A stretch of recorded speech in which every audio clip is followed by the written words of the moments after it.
It's like they're the most likely, like you have the high school class where you have most likely to succeed and most likely to win the Dade award is usually an LPL player. Monty, is it true that in your high school you were actually voted most pretentious?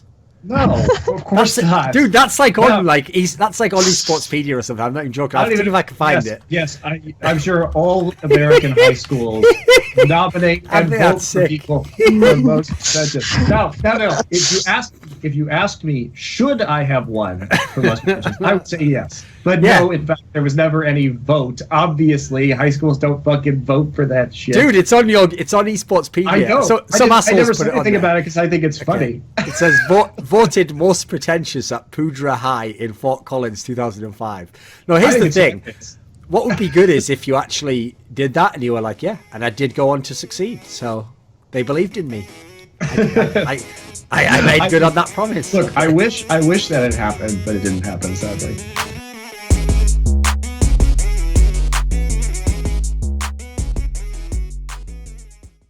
As far as the whole flex pick situation goes, yeah, Wicked spoke louder than Nif, and maybe Nif should have said, no, I actually can't play Alistar. But we spent like 65 minutes in a custom. It was Alistar against Alistar, Wicked teaching Nif how to combo, because Nif felt like that was one of the headbutt pulverize combo, felt like that was one of his weakest aspects. And then after 65 minutes of training it, the Nif felt like it was comfortable enough for him to pick. And then I guess after the fact, he decided it's not what he wanted to pick, and that's fine. Hindsight's 20/20. But yeah, he was a quiet dude, and when we think Alistar support is a top pick in the meta, and if you think you can't play it, you need to speak louder about it, because I don't know, he was really comfortable with picking it before the draft.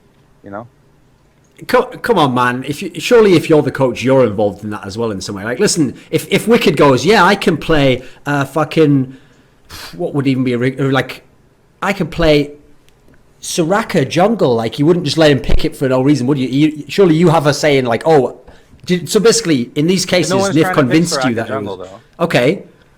But you're saying he only had played this for like 60 minutes or something. No. I'm saying that he is experienced playing Alistar. Okay. And then before a match, we were like, okay, Alistar isn't ready. Well, do you think a custom game to train the specific aspect of Alistar you're not comfortable on to be good? We ended up, doing it, and then he felt after the training that it was worth to be. Okay, so listen. Again, that was during a time when I was not in comms with the team. But what I'm asking is, if the player says he can play it, but actually maybe if you looked at it, you might be able to see that he's not capable. Can you get to override that, or does the player just get to pick it? That's what I'm kind of asking. Like if Nif's like, I'm dynamite on Zillion, man. Just let me play that. I'll carry the game. Oh, Zillion. Triggered you? Yeah. PTSD?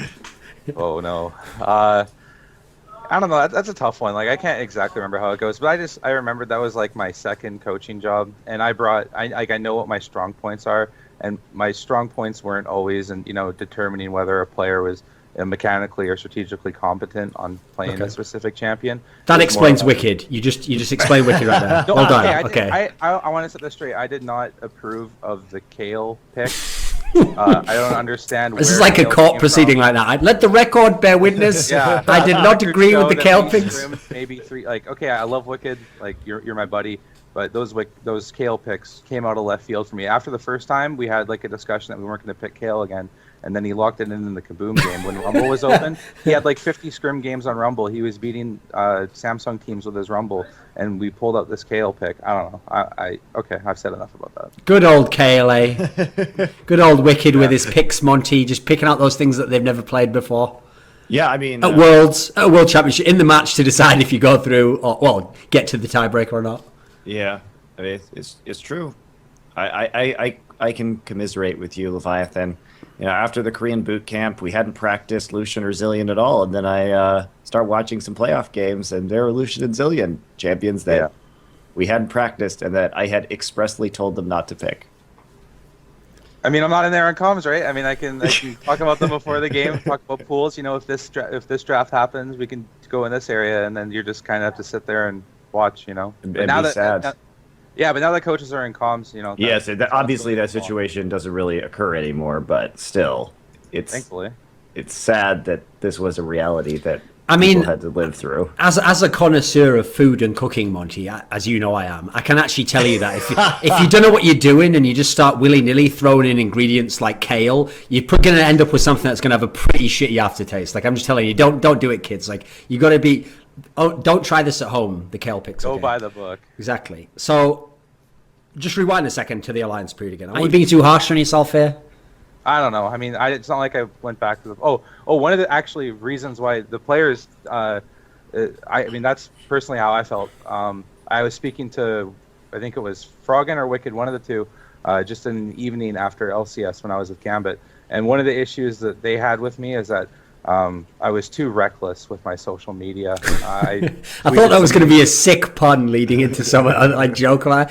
Yeah, it was way too reckless, man. Yeah. They were like, we only need a little less recklessness on this team. Like, okay, keep going. You were too overboard with the social media.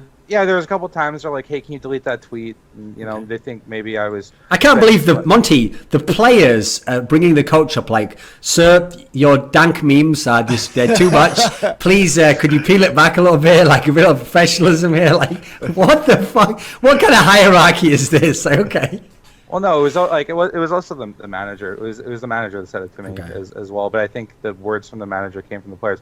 I think the one instance I just kind of sealed my fate was like I was watching one of the games happen, and I was like, "Oh, Fizz is a great pick against, or Lysandra's a great pick against Fizz." And then the team was like, "Why are you saying that? Because now people will know that we think Lysandra's a great pick against Fizz, and that might influence the future draft that we might have." And yeah, they're right. I shouldn't be tweeting specific related to gameplay things, but I guess they thought it was that big of a deal that they shouldn't bring me back. That's because you hadn't built in you didn't know your team well enough, Leviathan. Like Monty used to be able to say what were great matchups all the time because he knew his team would never do that anyway. Like they never would pick that counter. They never would even pick the champions he told them to. So he actually had a foolproof strategy. They never brought anything up with him at all. Actually, yeah. So yeah. And then in the playoffs, he was actually the MVP of Unicorns of Love's campaign because he just played Urgot and did nothing. Just did nothing for like every game. And then he was like, "Don't worry, coach." Like you were going through the team like, "Listen, last game Diamond. Like I don't know what the recs are. Like should we switch that up? Like Betsy. What are we going to? Actually, was it Neek at the time who they had? Was it Neek or Betsy you had? When? What week? In the playoffs when you got shit on by Unicorns of Love. Then Betsy. We dropped Betsy. We dropped NIQ. So you were like Betsy, like keep doing stuff 1 in 4 games. I don't know, but I don't know what you do. Yeah, okay. And then you were like, now Pinoy. About last game, and he's like, "I know, coach, I can definitely play the Urgot again." You were like, "Oh, fuck me." So apparently you never thought to bring him off. Like, come on, man. What the fuck was Pinoy doing on Urgot in that series? I don't think it was the pick. I think unless Urgot has a wider hitbox than other AD carries you can pick, he was just eating bindings from Hylissang. Is that it? They would play the laning phase. They would be winning the laning phase up 5 to 15 CS, and then Hylissang would hit a binding, and they'd kill Pinoy already, and then they'd get the lead back, and then they would just win the game outside. The way that guy was playing, I'd have wanted myself to do a fucking Urgot and run over to him, pull him out of his chair with a position swap and fucking play myself. That was terrible, man. Do you remember that series, Monty? He was dog shit, wasn't it? Yeah. Okay. Sure. He played a bad Urgot. That's what you want to hear. Yeah, that's his crime, and for that he should played a bad. Time for the Game of Thrones walk of shame. Yeah. And I just shout Urgot in his face the whole time as he walks. Yeah. Okay. Pinoy did not play a good Urgot. So let me ask you this, Leviathan. My favorite part was when he hid in the tri-brush and like one-shotted the heck room when he was playing Graves. That shit was hilarious. Oh yeah, no, his understanding of I have this much AD, so this means I can do this much damage on Graves is really, really good. Like that's how he beat Doublelift. He checked his items. He's like, I got a BF sword, pickaxe, and longsword, and Doublelift has 1200 HP. I can flash Q or E auto, and he's dead. So I'll just do it. And Doublelift didn't do the math, and that's one of the strengths of Pino. Hashtag Doublelift didn't do the math. Start the memes, boys. We've got a new meme going. Do the math. It's a really good meme. You know the sad part about that, by the way, is here's the one thing, Monty. People always go too far with the Koreans. Like, this is something that LS goes way too far, and he thinks that like Koreans know. They're like, oh, am I playing an opponent who is level 14 and has this item and probably running these masteries and exactly these runes? I'll estimate these runes. Therefore, I know I have 2 extra AD to do this kill. Like, there's no way anyone except Madlife, if he actually was Rain Man in season 2, knows any of that shit, right? They vaguely know stuff stuff. Like, I bet Faker could have a pretty good guess at some of that stuff, right? But actually, I think Western players are way off on that. Like, you'd be amazed the number of Western players who play 100% by feel and don't know any of the math on that shit. It's actually horrific. Well, yeah, go ahead. Yeah, no, go for it. When I was speaking to LS, he claimed that flashcards were used with, like, hold up the card and it says, like, null sphere rank 3. And then the player would have to go, like, 200 damage. And they flip the card over and he'd be like, oh, it's 180 damage. And that's how they would train their numbers. I mean, that could be plausible, yeah. Yeah, and I don't know how much of an edge that's going to give you, but that.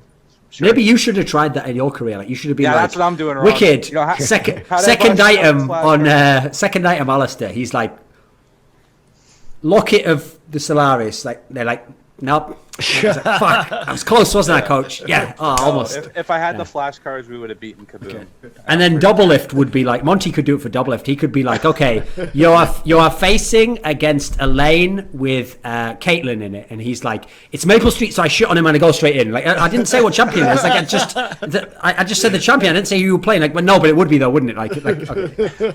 That's how it would work. The system breaks down, you know. The memes are really just flowing today too. It's I really like we would have beat Kaboom if we had the flashcards. Exactly. The flashcards were the answer all along. Dude, you gotta find those small edges, man. They add up. Game of inches, man. It's the flashcards. So okay, flashcards. So you're talking about Pinoy's aspect there, then. So let me ask you this, Leviathan. I was actually shocked that you ended up in a team with Pinoy again, and I guess you imagine why I might say that, because when you left Gambit, normally when people, I normally get mad at people. One thing I actually hate, Leviathan, is when people leave a team and it's obvious to me that they didn't get along and that maybe it wasn't even an amicable parting, but everyone's like professional, which is just lying, actually. Like, no, they're a wonderful person, and actually I think whichever team they go to, oh golly, I'm sure would be afraid of what they'll be like. I'm sure they'll probably beat us. Oh, we'll probably regret it down the line. Meanwhile, and behind the scenes, they're like, that guy's dog shit, get him out of my fucking sight now. So anyway, Here's the problem. When you left, they didn't, because it's Gambit. First of all, it's Gambit, okay. Gambit doesn't do any of that shit, and I love that. But Gambit's version of that, Gambit's even leaving message was almost like, he's gone, get the fuck out the door, and he just left a load of mess anyway. Fuck that guy, we're getting a new coach. That was almost like the official message right there. I just like cleaned it up from the Russian there. So anyway, then everyone went back to your Twitter history, and like Pinoy was directly just going in on you, just like, almost like, yeah, bitch, you didn't do any fucking shit when you were in our team, man. Like, come on, man, what the fuck is going on? There was obviously some friction, right? Yeah, and, after the season, we had a long chat. We kind of talked it out. We basically just figured out, like, I don't want to get into too many specifics, but, I kind of expressed the things I didn't like with, how he acted as a player on the team. And, he kind of said some of the things he felt I could improve on as a coach, and we said our sorries, and that was improved. This is even before any sort of consideration of me joining Winter Fox was taking place. I had already said, hey, Frank Finn Gaming, you guys got this Challenger promotion tournament coming up, I'll work with you guys, like I'll coach you guys. And there was no discussion Winter Fox. They had Elder Pico as their coach, and it was just sort of like let's figure this out, because we do like each other as people. Like, we got along well. I hung out with, I guess, Pinoy after hours the most at anyone on the team, and we played our little PlayStation games together. But we just had a couple disagreements, and we talked them out even before I'd considered joining Winter Fox. So once the opportunity for Winter Fox came up, I settled all the quarrels I had with him, and if anything, it made it more comfortable for me to come here.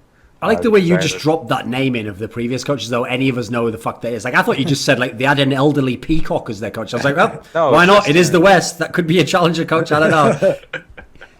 When it displays its colourful tail feathers, that means, like, bad comp or something. I don't know. Okay. Yeah, Tristan Elder Pico. Yeah, he, after Paragon departed, he joined for the last couple of LCS. That guy, that ends the Elder Pico segment of this show. Now, moving on. Yeah. Anyway, so the BMs, the Burns. So much like no team just has one coach that plays professional sports. You know what I mean? Yeah. So here's the delicious irony, Monty, is that the coach of CLG, The team that's having the exact same problems. Apparently, I think most people would say this, stemming from personnel issues, because the personnel issues are then reflected into the game through picks that are weird or going back to an old approach that's been there a long time ago. The personnel issues, okay, being the problem, has been the same problem when this coach wasn't there. And yet this coach came in, and not only was he expected to do this, but he hyped it himself indirectly without knowing it. I don't know if you're aware of this drama, Monty, but on people, when they announced that coach had joined CLG, people found his Reddit account, okay? And it turns out, like a month or 2 months before he joined CLG, so before he knew he was going to become a coach, he directly criticized Leviathan from Gambit for the whole story that leaked out about the players in Gambit didn't respect Leviathan, and some of them were even sort of like, fuck off, like, we're not going to do what you say, like, you're terrible. Well, here's the thing. He criticized it in this way, Monty. He said, like, you know, if you're someone who sort of like loses the respect to your players, like you're just not a good coach, you can never coach successfully. He made like really bold statements. Well, what do you know, mate? I even made the comment at the time, jokingly, like, you know what? I hope Doublelift goes full Doublelift on this guy. I hope he gives him the full works of like what is possible in this game. Because, hey, in you come with your fancy supposed experience at Clemson, and we don't really know entirely what you did there, and you Billy Big Balls, and you're going to be the guy who's going to show us how it's really done in coaching. Well, hey, you've got the ideal teammate, because you've got the team no one can coach, and you're going to come in and you're going to take over. What do you know? Same problems again. It's almost like you can't do it. Maybe it's a bit harder than you thought, you know. Thoughts, anyone? It's hard to argue with that. I'm not even dissing the guy. I'm just saying, like, he set himself up for that, and he's coming the same problems. His Reddit account or anything like that. I have no idea. I know what you're talking about. I saw that. I mean, Hilarious. What's funny is, in a way, it's good. Like, I like knowing what his opinion was before he knew he would ever be a coach. Like, I like knowing that he had such strong opinions. The problem is, I think he was naive in thinking that, like, well, since I've been part of a proper sports team, I'm going to go in there and listen. It's like that whole thing when Scara joined Monty. And you know the whole thing of, like, I'm going to have them have a schedule for when you practice, and I'm going to do these. It's like, yeah, that all sounds great, mate. But there's a reason why these things don't always work. Like, people won't always do the things you tell them to do. Yep. It's the same as we've had this discussion already on this show. You can even tell people, right, prepare these 3 picks for this week. And then last minute, they're like, lol, I'm just picking something else. It's like, yeah, exactly. It's not like Korea. You don't have masterful control over everything that's done. And plus, Sneaky's saying it's not even possible right now. There's probably no one could have that level of authority in a team. I mean, I think they could. And I think Sneaky agreed with me that my plan is a solid one. And I think that's what's so interesting to me about Cloud9, because from my perspective of looking at the team, they had, during their big successful run, Cloud9 was the team who had the chance to build up this infrastructure, to really push the limits on what could be done. But it seems to me that the team didn't want to mess with anything while it was going so well. And I think that the lack of preparation for what is happening right now within Cloud9, because when it seems to me that they bring Incarnation in, and just from these conversations that we've been having, where they want to, like, Incarnation wants to play the game this one way. Well, Sneaky, who is making the call on that? Why isn't there somebody there saying, no, we need to work this out this way? Or, like, where is your authority person to guide this team? Because it seems to just be a black hole of nothing. God, that sounds like a bit of a harsh way to describe it. You could have just said a problematic situation, not a black hole of nothing. He's not going to agree with that, is he? Yes, Monty, I agree. My team is a black hole of nothing. No. I just think there's a void of authority of the person to work out the... Okay, let me rephrase it. Because just to be specific, when I say the black hole of nothing, it just seems from the outside that, and just from talking to Sneaky, that there isn't somebody there to actually try and fit together where people work on the team, or try and systematically or scientifically deal with this situation and figure it out. The other thing that I think is so important that I guess we didn't mention is having multiple players of a same lane inside of a house. So SKT has 3 mid laners. That is 3 different approaches and perspective to mid that they can probably talk about while eating lunch together. That hastens growth of the player, and it opens up so many different perspectives, which is completely different from sitting on Skype, you know, like, say Saint or something, you know, back in Spring Split or something, maybe he messages another jungler. That's a lot different, not being face-to-face, and you're writing a few lines over text or something, than sitting there eating, you know, a burger and talking for 45 minutes about a specific mid lane matchup, or trends that are going on inside of the meta. The problem is you should have picked a different example. You should have gone with like CJ having 2 top laners or something. Because when you picked SK Telecom's mid laners, I don't think that Faker sits around with the other 2. They're all eating lunch, and then the other guy's like, I think you should be playing Azir this way. I'm sure Faker, because the problem with Faker is he looks like a robot from outer space. So I'm pretty sure Faker would just say, yes, that is your opinion. I will now continue eating my lunch. Like, I don't think he has there's no discussions going on there, mate. If anything, they just actually... I mean, you know, one of the jokes was... So, what was it someone said? I try to think which tournament it was from. There was some tournament... Oh, yeah, that's right. Someone had a joke one. It was a really good Reddit joke where they said that the only real reason why TSM had been so good for the last year, like inexplicably good, and they started winning all the splits, and Bjergsen was like playing out of his mind, performing on like an international level, was that's how long it lasted since Faker touched his shoulder at All-Stars 2014 and like transferred some of his power to him, sort of like just his aura from touching him, and then it had worn off now, man. It had just worn off before MSI, that's the problem. And then it just, they came back down to earth on that one, you know. I thought that was a good one. That was a pretty good theory. I like that. I like that hypothetical. People might say that he was lazy. I never found him to be, in terms of like willingness to play like solo queue in practice or something, but I didn't find that to be the case. Monty, did you see that tweet that I retweeted from Kasing? It's totally, it has nothing to do with some of the insight, right? But this is just a hilarious tweet. There's this tweet where Kasing says, Ryu just came up to me at my desk and put an instant pot noodle on the desk. And I said, is that for me? And he said, no, make it. Which is like, it has no relevance to the game, Money. There's no insight you take from that, but that just makes Ryu seem like a fucking boss, doesn't it? Like, first of all, he can't even make his own instant pot noodle, and secondly, the idea that he just walks up like, like that's the genius of it. Like, make that. Like, what the fuck? Ryu's a fucking boss, dude. I love that guy.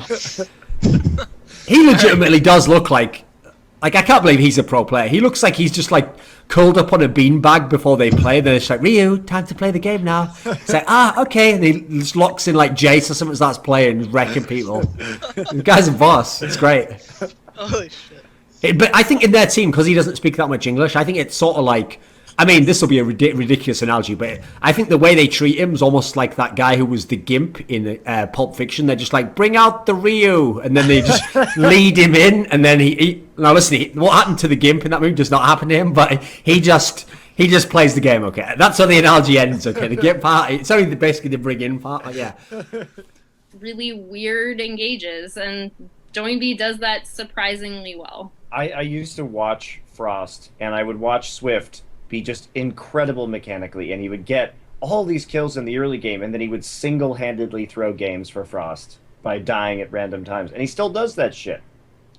Swift is just the player who will just hit the go button no matter where he is or no matter what's going on. He basically is like a fast twitch reflex in terms of his mechanics without any brain attached to it.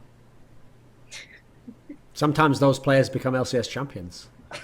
So, by the way, I want someone to go out there and make me a video, okay? Go through all those Summoning Insight episodes back when Monty was the coach of CLG. Find all the compliments he gave to Link when he talks about Link playing well, he talks about Link being a good player. Then just get them all, line them up, and then insert like Doinby related rants about he's a shit player, he's still rated, he's not even good. And then just like at the end, final screen, just put up like LPL finalist and then like Dunzo in the first round, something like that at the end. That's how the video ends, okay? It's like I finally hey, I'm doing it as a favor for you, Monty, because I'm trying to show the Reddit fans that you're not just like inherently biased towards Asians over white guys. You know, you have Asian by the most technical margins possible, Your Honor. He's got genetically, yes. In every other sense, he's very much an American boy, Monty. I can assure you of that much. So. Stop being a trans race phobe or something. I don't know. I don't know what the term would be, but that's what it is. That's the best thing, is that after that extended analogy, there was actually nothing that you could fucking call me that made any sense, because there isn't a word for that. Check your privilege, Monty. So anyway, back on the topic. Okay. Emily, I don't think you're buying this, okay? Okay. In Group C, we have SK Telecom, H2K Gaming, EDG, Bangkok Titans. Now, unless someone here has suddenly leaps out with some amazing information about Bangkok Titans, that will be the last time I say the word Bangkok Titans. Now, SK Telecom and EDG are in this group, and so is H2K. Who do you think is the best team in the group, Dominate? I think SKT, like, pretty handedly. It's the best team in the group. Does H2K have any chance of getting out? No, 0%. I hope, I'm not gonna do one of those Reddit like if they get out, I'm gonna like eat my dog. Or like, no. Well, I especially wouldn't eat your dog, mate, because first of all, there's the whole Keen thing that we're going with there.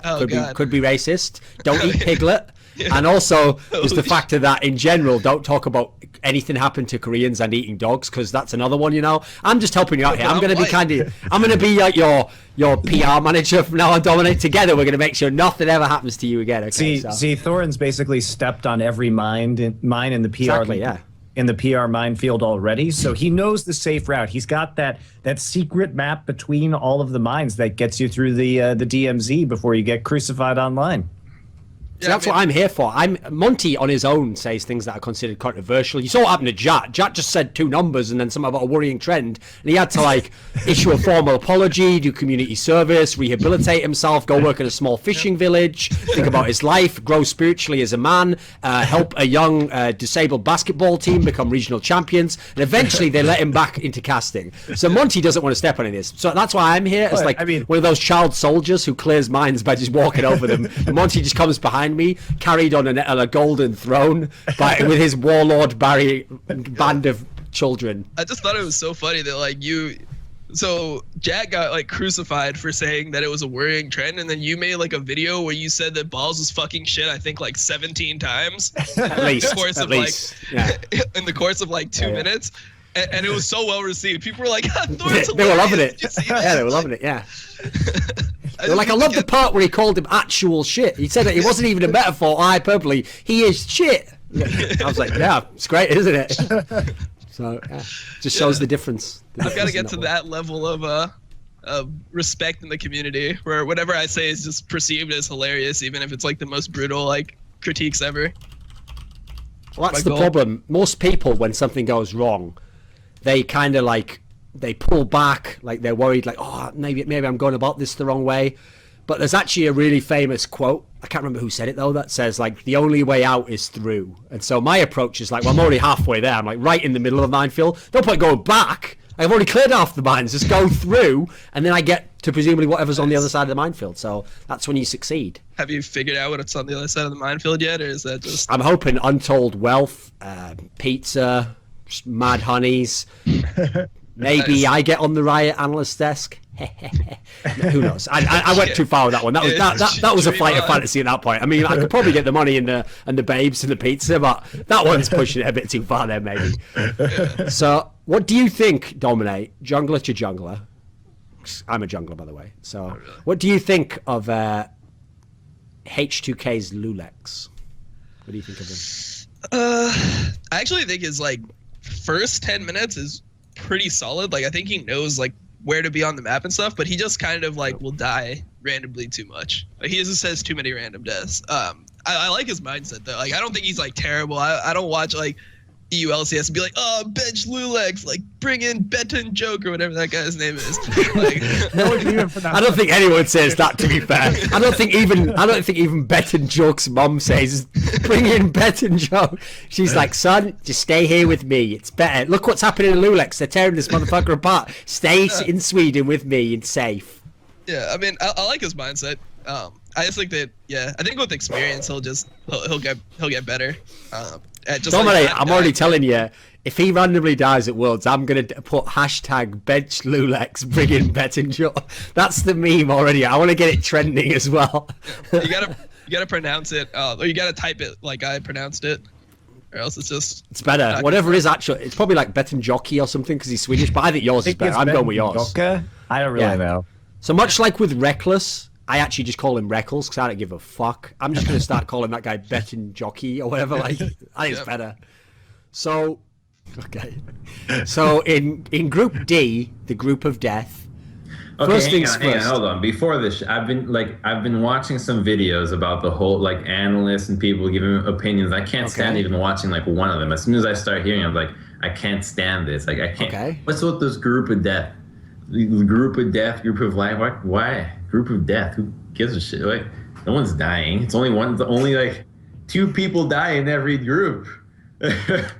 See, you're right there. I actually sort of said the same thing, Crumbs. Not least because in a real group of death, everyone should be able to die. Whereas in this one, I think we all know at least one team's definitely dying. And at best, maybe 3 teams could die. Probably only 2, though. So actually, you're right. It's actually a normal group. 2 teams will get out. 2 teams will definitely lose. So it's a group of normality, really, in many ways. I like to call it the group of harsh reality for Westerners and the death of hope. So it does have some death in it. I like to call it the group of education, because I've been holding out for a long time that people would finally, who speak English, have some sort of concept of how the scene works. So I'm hoping that this is what's going to teach them at long last.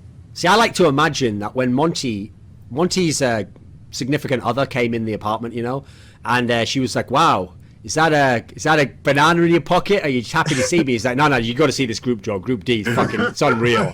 I tell you. But first, bow chicka bow. Anyway, so because obviously, Monty, it's like the opposite of a cigarette. You want to have sex after that to elevate the experience, because you've already got to a high. You get even higher. Then you have the cigarette afterwards. It's a trifecta. That's it. Right. A little tip for you would-be analysts out there: how to spice up your sex life. Crazy group D drawings for group of death drawings for TSM. That's one you haven't thought of. See, Monty, that really would be your meme of like the 50 Shades of Grey, like my tastes are otherwise or whatever. Like, and they go into a room, it's just like all the losses of TSM at international tournaments. And that's like, you have to be able to role play that. You're going to be Dyrus, and I'm going to be a top tier jungler repeatedly ganking your lane. Anyway, in Group D. In Group D. I'm having MSI flashbacks right now, not gonna lie. Just seeing the barrage of tower dives in the top lane. It's good times, right? I'll probably still side with SKT. No, you know what? I'm gonna go with LGD actually. I think LGD has a really good shot. Why? Like I honestly really firmly believe that AD carries are the ones that for some reason go so unnoticed but have such an impact on the game. Like it's ridiculous how hard an AD can carry right now. Like I haven't the games where a top laner carry are usually from split pushing. It's really Crumbs has literally just played like 5 back-to-back games where he got dumpstered by some AD carry. Dual life steals. This is bullshit. This small nerf AD carry, Riot. The AD that does that shit is Lista and Vayne though, and those aren't even that hard to deal with. The AD carries have such an impact in terms of actually taking down the turrets. Like sure, the top laners do as well right now because they start building damage, but you leave a Tristana on one turret, you fuck up one rotation, you lost your entire base. Like these champions take the base so quickly, take objectives down so fast that I think that the positioning that the ADs will have is just something that's really gone unnoticed. And just from random circle jerk complaining that people think the ADs are in a bad spot, like they're the champions that deal with tanks. Basically, AD carries grab the base and choke the life out of it. That's called the Thorin. That's my move. The choke. That's yeah. I just leave it so it's like a dead baby seal in my hand. Anatomically accurate life size as well. So anyway, what about is that's just a disgusting mental image, though. You don't know how many crazy fucking references we've had to that shit in this show. Man, it's just disgusting. I know. And so, put it this way, when I'm finished with myself, animal rights activists are picketing in my bedroom. So anyway, so it's a good thing the girls that you're picking on don't speak English. Exactly. Sometimes, sadly, they Google me though, so I have some explanations to make. Anyway, but I'm good at explaining those things at this point in time, Money. That's my second craft. Yeah. So that's why you have to turn the Google image search safety features off when you Google you. By the way. Exactly. To Summoning Insight 61. Now, the world's groups have been decimated by the fantastic play of the Koreans, and I dare say Europe has managed to thread the needle to make it for themselves after a massive performance. NA ending up annihilated was as shocking to me as that Kikis flesh bear slip I do want to highlight, though, the excellent performance of the LMS teams, who shredded the Coup Tigers and even Fnatic. Now, that's obviously not actually Quickshot. That was me. I know if you closed your eyes, you probably thought, oh my God, Riot Quickshot on Sony Insight. This is my dream. It's my dream as well, mate. And I still believe in that dream. But for now, that dream is still but a dream, much like Europe in an all-European final and a European champion. So we're here on episode... When I watched them, I don't think they have like any game plan. I got asked the same question and I said, when I used to scrim TSM, what they did, they paused the game at 10 or 15 minutes for like 5 minutes. Oh, I remember when they fucking did that shit. They did that and it was super annoying, but it actually helped them improve a lot. They said, okay, after lane swap, the first 2 towers are done. We pause the game, strategical break, and then they just discuss what they have to do next in the game, right? And I think if they could do this in LCS, they would be a lot better. But after the 10 minutes or 15-minute mark, they don't know what to do in the game. And I'm actually confused right now. Let me just check I understand this, okay, guys? So in a scrim, you allowed them to pause and discuss what was happening, and even worse, they thought that was a good way to practice, even though the obvious follow-on would be if you were stuck and you didn't know what to do at 15 minutes in a game, you'd go, can we put, oh shit, it's a real game. Just continue, I guess, we're fucked. Like, why did you let them do that? Why didn't you just go, sorry, we don't allow pauses, unpause, keep playing? I mean, I think it's okay if you do it for like 2 or 3 minutes and just discuss what you want to do, but it actually helped them when we played them. They just paused the game and said, okay, we have to do this and this. And then you could clearly see that, okay, once they unpaused, suddenly the players moved around the map and knew where to go. And then all of the magic, it was like magic, you know? But if they could do this in LCS, they would be fine. But right, you've done me now, Dexter, because you know what you've just made me realise? What? So when Amazing was telling us that, oh, in scrims we do this, that, and the other, and in scrims, if the scrims had gone like that, you were pausing the game for 15 minutes! Your coach was telling you, are you out of your fucking mind? What did you, for all I know, you paused the game, went and pulled up a fucking SK Telecom VOD, started skipping through like, oh, and then he would go to here, oh, okay, yep, come back in, like, in fact, 15 minutes, that's more than you get to call a friend in fucking Who Wants to Be a Millionaire. You could literally be calling up Dandy and he could be like, Dandy says to not get triple buffed. Oh, okay, mate, yeah, cheers. What even is this? 15 minutes? What? How can that be real? I mean, yeah. I'll give you props, Dexter. You and CLG are geniuses, though, because you actually set TSM up for a massive failure by being, yeah, it's fine. Just pause the game. Yeah, go ahead, do that. This won't come back to bite you at all later on, guys. Just keep pausing the game. Keep it. In fact, I think you should have started fucking with them, Dexter. Like, when they were losing the game, you should have just been typing in, want to pause? Maybe pause the game? Yeah. You guys want a timeout? A little timeout there, boys? BM them. Why not? Oh, man. Well, it's better than some other teams that just take, like, 40-minute breaks in between games to analyze everything. Okay. Which happens in some scrims. So what do you think, if you had to pick a sport for Monty to cast, what would be the best one you think he would be suited to cast? Like, I'd like to see him cast something like rugby, you know? Because I feel like he'd get really into like the machismo-like aspect of it, but also the strategy. We'd all find out how like great rugby is strategically. Maybe a slight, very, very slight twinge of homoeroticism. Hello at all. Not a lot, just a little bit. Listen, Monty, everyone needs a little spicy picante to keep things interesting, right? That's right. You know, just saying. What about Doa? Go chew pepper. What should we put Doa in? Which sport should he be in, Monty? I would put him in basketball. You need that constant action to keep going. No, that's the thing. When he did that whole the faker one, like, oh, the plays, the moves, that is sort of like, you know, the play-by-play guy has to be like, right between the eyes, from 3-point land. I reckon he could pull off, actually. Yeah, I played a lot of NBA Jam, so I've already got all the catchphrases paired. He's on fire. I was going to go a different angle, though, Monty. I was going to say WWE. I think he could do WWE. I'd love to cast WWE. That'd be great. I think that would work for you, though. I think you'd fit right in there. My God, that man had a family. He's got a family. Yeah. That'd be good. Oh, man, I'd love to cast WWE. That would be so much fun. There's not a lot of, you know, non-esports things that I've thought about commentating, but stuff like I think WWE would be great. If Monty was a WWE character, what style of character do you think he'd be, and what would his finishing move be? I don't know what you think about. WWE. You want to pick one for yourself?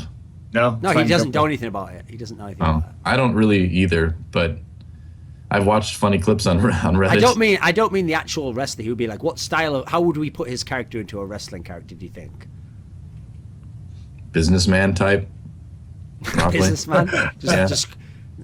Okay. A businessman type. So he just comes out. It's like Mr. Square. He's got these. It's like, listen, you right kids. Now, so the gambler. Cut your hair. perhaps? Like, cut your hair, do your homework, get your degree. This is business. It's real fucking life. You kids out there, you wrestling jerks. Sounds like me. Yeah. All you kids out here in Alabama, you need to get your ass to New York City, son. Get that degree. The stock market, that's where you're going to make some money. Okay, I get it. So what would his move be then? It'd probably be something like...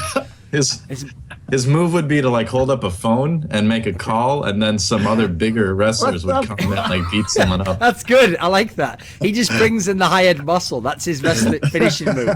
He just pays for like some tag team, some massive guys to come in and just wreck the guy. Okay. What college did you go to again, Monty? I can't remember. Vassar.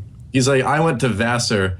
You guys who didn't go to Vassar, come and beat these other wrestlers up with me. But not only that, it's not even just goons. He's hiring goons that specifically went to like worse colleges to come in and beat them up. Like, yeah. So essentially, he's just like a member of the hierarchy of society. Essentially, he'd be called like the 1%. The 1%er, yeah, there you go. There we go. That'd be his wrestling name, right? You just call him the win percent. There we go, the win percent. The win percent. Mm-hmm. I feel like this is veering dangerously into Choster territory right now. Top fucking percentage, exactly. There you go. Problem was that they got picked off, which is usually what happens to teams that play against G2 in the mid game, and then there was a Baron, and then they lost. But I think Vitality did very well in that lane swap, and I think that they had a really interesting plan going into that game. I mean, as I've often explained, Monty, the top lane is for men. This is not a place for your pussy little support players and people who just want to play a safe and play around the team. Top lane is where men go to battle 1 versus 1, and often, like little coward little snitch bitches, they have a little doo-doo rushes in. Like, you know, in every true fight of warriors, you know, there's the two warriors going... A true fight is like the end of Lethal Weapon 1, okay? You're supposed to all pull back and allow a true 1v1 to occur. This is the scene, money, and no one's supposed to intervene, even if the good guy is losing, okay? Instead, in League of Legends now, there's always some little sneak dick monkey who runs in there and shanks someone in the back while he's trying to fight like a true warrior, and that's what ruined top lane, okay? That and then the way people, that and then the way people became ninjas and start throwing smoke bombs at the ground and twirling around and disappearing to the bot lane. Stay where you're supposed to be and fight like a man. Stand your ground, coward. Do not disappear to another part of the map. So anyway, that's one of the problems right there. Top lane's not for ninjas. That's why Shen's banned. So what I like about Kabashad is he plays the top lane like a man. He plays the carry champions. He drafts to get the champion to dominate his lane. And you know what, Monty? If there's one thing I love, it's alpha drafts. It's when an alpha male drafts a champion. He went, there we go. We got the plug in. You thought it was going to be analysis. It wasn't analysis. It was all to get back to the alpha draft. So we're back there now.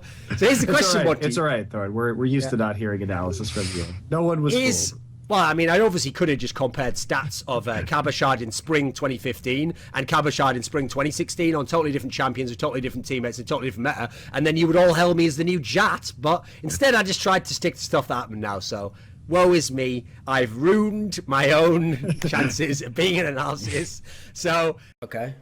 See, there's a trend that I know you don't watch so many Insight Monty. No one, Loco, no one on TSM did. I never used to go into the viewer list when we were streaming and see all your accounts there because you idiots didn't log out of Twitch. That never happened. Don't worry. I never saw any of you there. You unmodded me. It never. What do you expect? That's so. Wow. Remod me. That was a metaphor, Loco, for what happened with you when you stopped coming on the show, which is you no longer had a voice. You were just one of the plebs, one of the sea of peasants again. So I just had to put you in that position. Anyway, though, what I was going to say was... I'm back on the show, so am I getting remodded? Sure. So I don't really care, but we don't even mod that shit. People just spam whatever the fuck they want in there. We don't even check it anyway. So there's a trend that we often have on the show where ever since 2015 started, I always keep bringing Monty up to date on what a dark timeline we exist in, with the fact that like all the great players went to China and like shit the bed and like irrelevant, and Dandy's playing top, all the terrible things that have happened that if someone told you about in the past, you'd be like, no, that sounds so horrible. Well, imagine this, okay? Imagine I got in a time machine now and I went back to the darkest time in Monty's life. It was actually just after CLG had lost that series to Dignitas and they were into relegations, okay? It was over for him. Everyone, for some reason, I don't know why, we'll just leave the details out there. Everyone thought he was a fake coach who wasn't even a good coach or ever, in fact, a real coach. For some reason, people had that perception, don't know how they got it. And, loose lips sink ships, I've heard. But so in this moment, imagine I appear from my time machine, like, the Terminator-style wormhole. I appeared naked, crouching on the floor in front of Monty. So there's one dream fulfilled. And then I say to him, Monty, I come from the future. And he can tell I do because I've got a lot of squilla now. So my gear's a lot more swagged out. I used to be like very basic back then, just a young, hardworking guy. So I appear to him and I say to him, in the future, all these terrible things happen, Monty. Like, Dandy's playing top lane in obscurity in Korea, in China. This shit team called Xiaogu are like experimenting with sandbagging lane swaps to just to not qualify for Worlds. Like I tell you, all this dark shit happens, right? Like China wins MSI, the fall of everything great. And then I even tell him, and here's the sad thing, Loco, he would think this is a bad thing. I tell him SK Telecom S just puts Faker mid lane and they win Worlds as well. He'd be like, what the fuck? Like, it's all gone to shit. It's all just terrible now. But I tell him, but you know what, Monty? In this moment, there's one good thing happens. We get Loco back.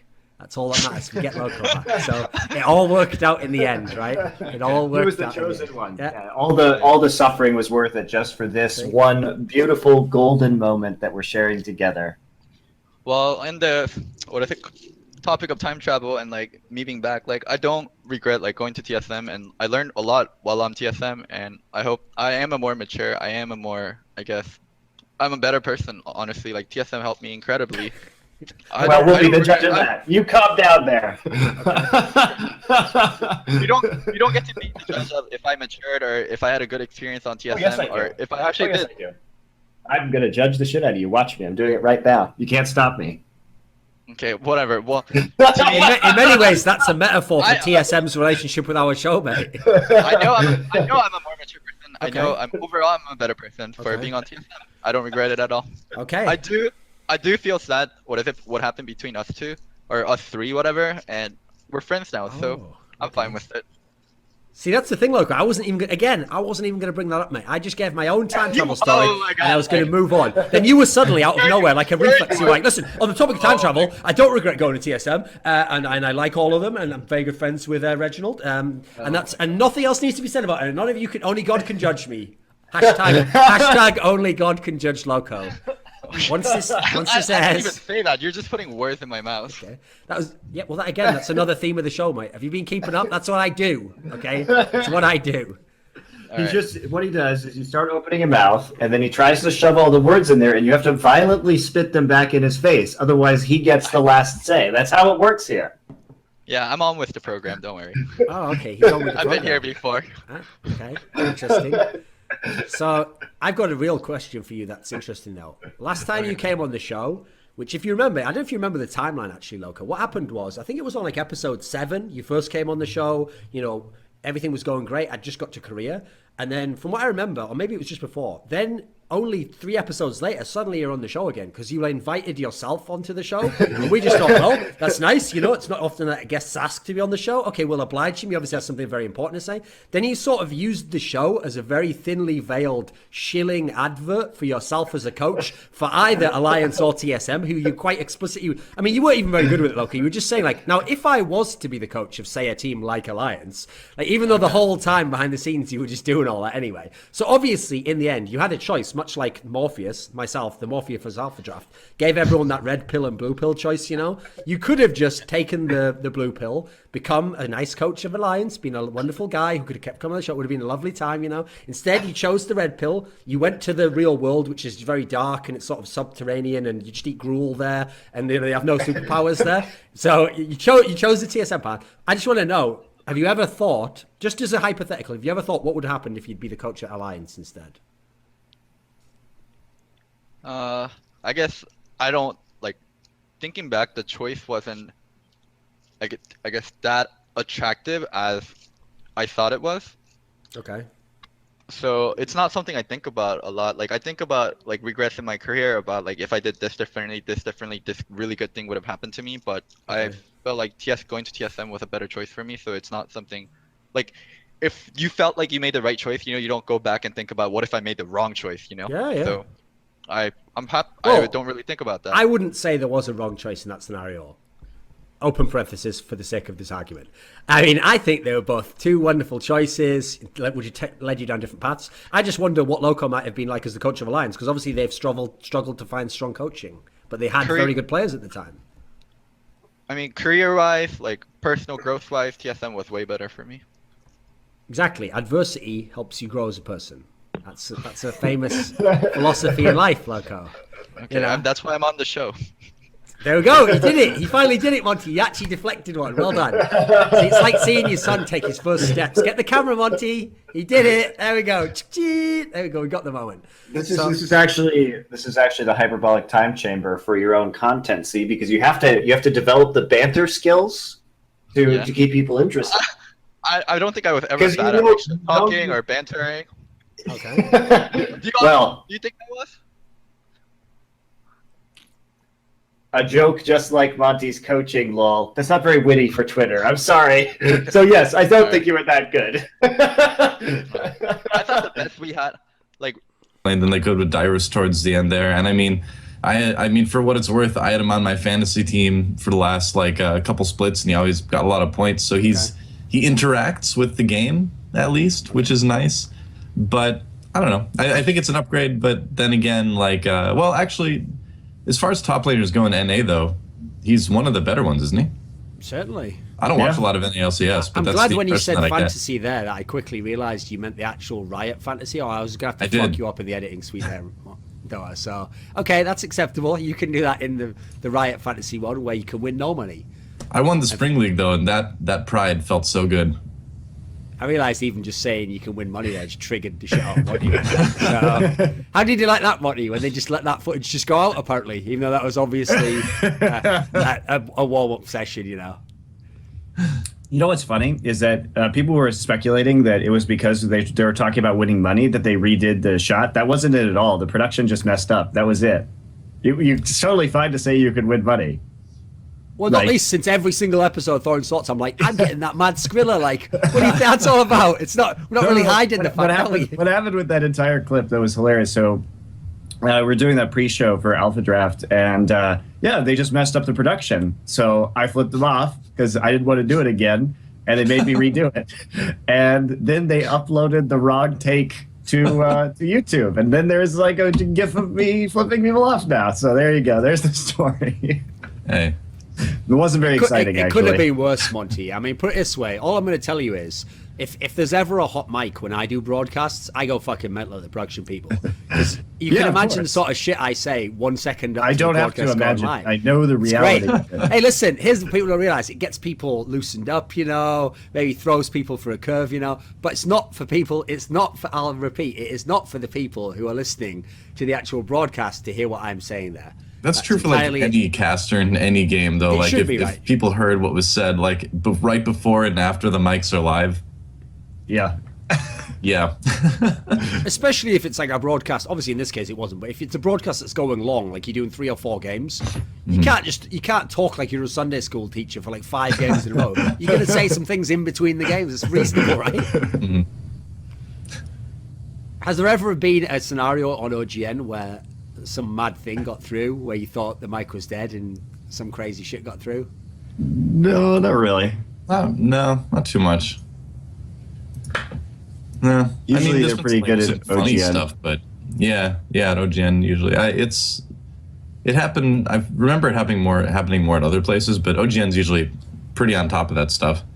And we can hear, it's really easy for us to tell at OGN, actually, because we can hear the crowd noise through our microphones, kind of like the LCS. And so we know if our microphones are live or not. Okay. So, if there's a commercial break and they don't come off, we can tell right away. And we just, look angrily towards the back room and I'll tell you mics and stuff. I'll tell you a fucked up story actually. So I did an event maybe like a month and a half ago that was in Serbia. And unfortunately, the production crew for this event had never done an event on this scale before, and you could tell by the way the desk was set up, there was like lots of problems, and sometimes like your mic would be off when actually it was on the broadcast, and vice versa, you know. So there's all sorts of problems, and as a result, the people doing the broadcast sometimes did like leave the mic on too long or didn't have it on at the beginning of the session, but you didn't realize this until you kind of got in the flow of the event. So it just so happened that because it was this event in Serbia, some fan from Serbia, as a joke, brought me these candies, right, that they have in Serbia. And you can Google this, everyone watching this, I didn't make this up. The candy is called Negro, and it's a sort of licorice candy that's apparently nothing to do with any racial term. It's supposedly supposed to do with something, obviously because in their language it means something to do with black, you know, but it's supposedly something to do with like, I think like coal miners or something. I can't remember what the story is, okay, but the picture doesn't even have anything to do with anything racial. But the problem is, because they gave me this candy, obviously that was like mad puns were just being made off camera, etc. And so I just remember there was one point where our mics were supposed to be off, like it's already going to broadcast, and I just said to someone, like, here's the worst part of it, Monty, we weren't on camera, so they couldn't see me holding the packet. So all I just said was, fancy a Negro? And like, you have to realize the context, if someone can't see that I'm holding these candies, is so ridiculous. Unsurprisingly, we weren't mental at that production crew there. I mean, the problem with it was, Monty, it really was one of the funniest, like, pun things you could do, because I went, well, they always come in packs, don't they? So the whole thing was dynamite. It was a beautiful, but that was quite annoying. Luckily, no one watched the event, Monty, and nothing came of it, so no problem. My career continues unabated. I mean, Kiwi Kid is like their legacy player. Like, oh my god, it seems. Move to your right a bit, Monty. Keep talking, local. It seems a bit like weird to say, but like Kiwi Kid is basically their mad life. Like he is. Jesus Christ. He is their mascot. Why, local? Why? I'm sure you're smart enough to understand what I mean by in terms of image. No, actually, the problem is when I'm dealing with TSM people, I'm usually used to them being incapable of interpreting metaphors, and they just interpret everything literally. So I'm sorry I had to interpret that entirely. You just literally said that the Kiwi Kid is mad life. You could have picked any player in the world, and you picked mad. Therefore, you're saying he is. I am a TSM fan. Anyway, continue on with your point. Okay, and so I mean, I see the merits. Maybe Kiwi Kid the shot call. And it goes back to the old point of we need to keep some old faces on the team to keep our fan base, and Kiwi Kid is lovable. He is that, isn't he? He's got a lot. What I love about him, one thing I've always loved about him, and this, by the way, Loco, is the story of how I got blacklisted from Dignitas, is that I once wrote an article, and the topic of the article was about how I thought some of the NA players in certain teams didn't necessarily care in the spring split whether they won or not, because they just thought, right, stay in LCS, and then the summer split used to, in the old model, be when you had to try and qualify for Worlds. So my logic was certain teams who knew they were never going to win LCS, who were just like middle tier, would just kind of fuck around and just hope you avoid relegation and get into summer okay. It was quite a commonly held belief at the time in terms of like spring split didn't matter that much. But because I was thinking to myself, like, what photo am I going to use for it? Because it's not actually about any specific players, but I'm just going to use a generic LCS photo. So I went on the LoL Esports album on Flickr, and when I was looking on there, I found a picture that was just so perfect for this exact topic. Because remember, the topic is the idea that losing's not that big a deal in the spring split. So there was a picture of Kiwi Kid, and in the background, it said in massive letters, you know when you lose the game and it just shows on the projector behind you? It said defeat in massive letters. And Kiwi Kid had a huge smile on his face, like, heh, I just lost the game. And so I put that picture up, and then Odie just got super mad. He was like, how can you imply that my players don't even care about winning? You think they don't care about winning the spring split, man? By the way, Dignitas went out 5-6 that split. Enough about that anyway. But yeah, anyway, so we got blacklisted temporarily. But we got unblacklisted in the end. All that matters is that blacklists get removed and that we all continue on doing the same things we always did. Much like Dignitas. See, I tied it all back together. They would have to have 9 NA players between them. Yeah, that's a lot of NA players. Can you even name 9 NA players that are free agents right now? That are good? That are good enough to be in the LCS where you don't just get dumpstered? I mean, none that have 9.5 level mechanics, obviously. There's only a few special, once-in-a-lifetime cyber athletes who have those levels of mechanics, Monty, you know. Okay. Turtle, Centauran. Centaur's not NA, is he? did he declare EU? I actually have no idea. Is he allowed to declare an A? Yeah, why not? He's an exempt foreigner. Every exempt foreigner gets to declare NA. He was an exempt foreigner? That's why he was got an in exempt from foreigner. Coast, if you remember. Oh, right. Okay. All right. That's true. Centauran, Turtle. That's the only reason they actually picked him up, Monty. Not any of this bullshit about having 9.5 mechanics and the potential. It's like he was the only option, you know. Basically, you got to pick. You got to pick through the bones in TSM's graveyard. Okay. Centauran, Turtle, Adrian. That's 3. I need to name 6. What if one of them comes with a super sick offer for Loco Doco as a coach? He paused. He paused for a second. He didn't immediately say no. He paused. Here's the thing about me coaching. I actually think I can be a good coach if I have a year or 2 of maturing and like learning about coaching. And like right now, I don't want to coach because I really do like content making, and I think there's a space for it, and I want to be good at it. But like even on Liquid, like I see some things like I could help with, and I'm like, no, I'm a content creator. Don't jump into that. Like, don't fall back into the addiction. So the coaching addiction. Yeah, I'm gonna mainline some of that coaching right now. It's got withdrawals, Oh, man. yeah. It's got some sick so withdrawals. I do have withdrawals because for 2 years, like it was a big part of my life. So like when I see people doing it in front of me, like I do want to join in. Like I'm not gonna lie about that. He's even got the problem where he's like when they've gone sober, that you can't drink around me, man. It'll make me relapse. People are coaching around me. Oh my god, I feel the siren call of coaching. If someone quits smoking around them, it's like so BM. Like it's like it's tempting. Like and like I'm not saying TL's being BM to me. Like if we're working close by each other because of logistic, and then it's my problem. You know, I just have to be straight with it and be like, no, that's not what I came here to do. I know, I have the same problem because a few years ago, to be intellectually honest, I tried to quit sucking Korean dick, but then Monty just keeps doing it all the time around me, and it draws me back into it. And I'm like, wait a minute, should I really say that Easy Hoon's better than every player in the West? Should I do that or not, Monty? Like, yeah, let's do it. Just go ahead and do it. Everyone's better than Pawn and whoever else. Right, okay, so let's wrap this up. And then secondly, in China, there's no logic like that works, mate. Like, there's a million teams that have terrible players at a position, and some of them even have better players on the farm team, and they just don't bring them over. They just inexplicably don't. Like, you know that story I told you where, to this day, that TBQ guy, even I'm talking like going into Worlds, would do interviews where he would brag about the fact that he's really good. Like, it's like a David Lynch movie out there, man. It's not, there's no logic going on here. It's just pure abstract dream reality. I appreciate the confidence, you know? Fake it until you make it, right? I don't think he's managed the second part of that. He's just faking it. Just fake it. And at this point, he's not Step one complete. He's just been exposed for faking it, and he's now naked in class, and he can't wake up, basically. That's what's going on there. He just needs a name change, man. Like, what do you think he should change his name to? I think he should change his name to something like Dark Master 69 or something. Are all of your name changes AOL Instant Messenger account names from pretty much. I'd go farther Dota? back. I'd go to ICQ, man. I think that's where you get a lot of them from. Or the original Xbox Live, you know? You know, you couldn't have names on ICQ. I'm just going to point this out. It's just numbers. Oh, okay, you're right. All right. Get wrecked. I just called myself. I would just, at the start of every message, would be like, from Doa. Like, you know, you hear these stories, like you used to hear it in the mid-2000s about like guys would actually give like girls their email address or what, you know, that, and they would get in contact. Or now you could just give someone your Skype. Here's how you knew that you were nerds back in the day with ICQ. You're never going to get a girl by going, yeah, my ICQ number is 907844427. Like, that's never going to work, is it? You're never going to pull off. But the good side is, Monty, you never had to worry about that. So, you know, look on the bright side. Look on the bright side. You were never going to have to say that if you were an ICQ user. So, no problem whatsoever. Wow. Colin calls. He loved that part just now. I know.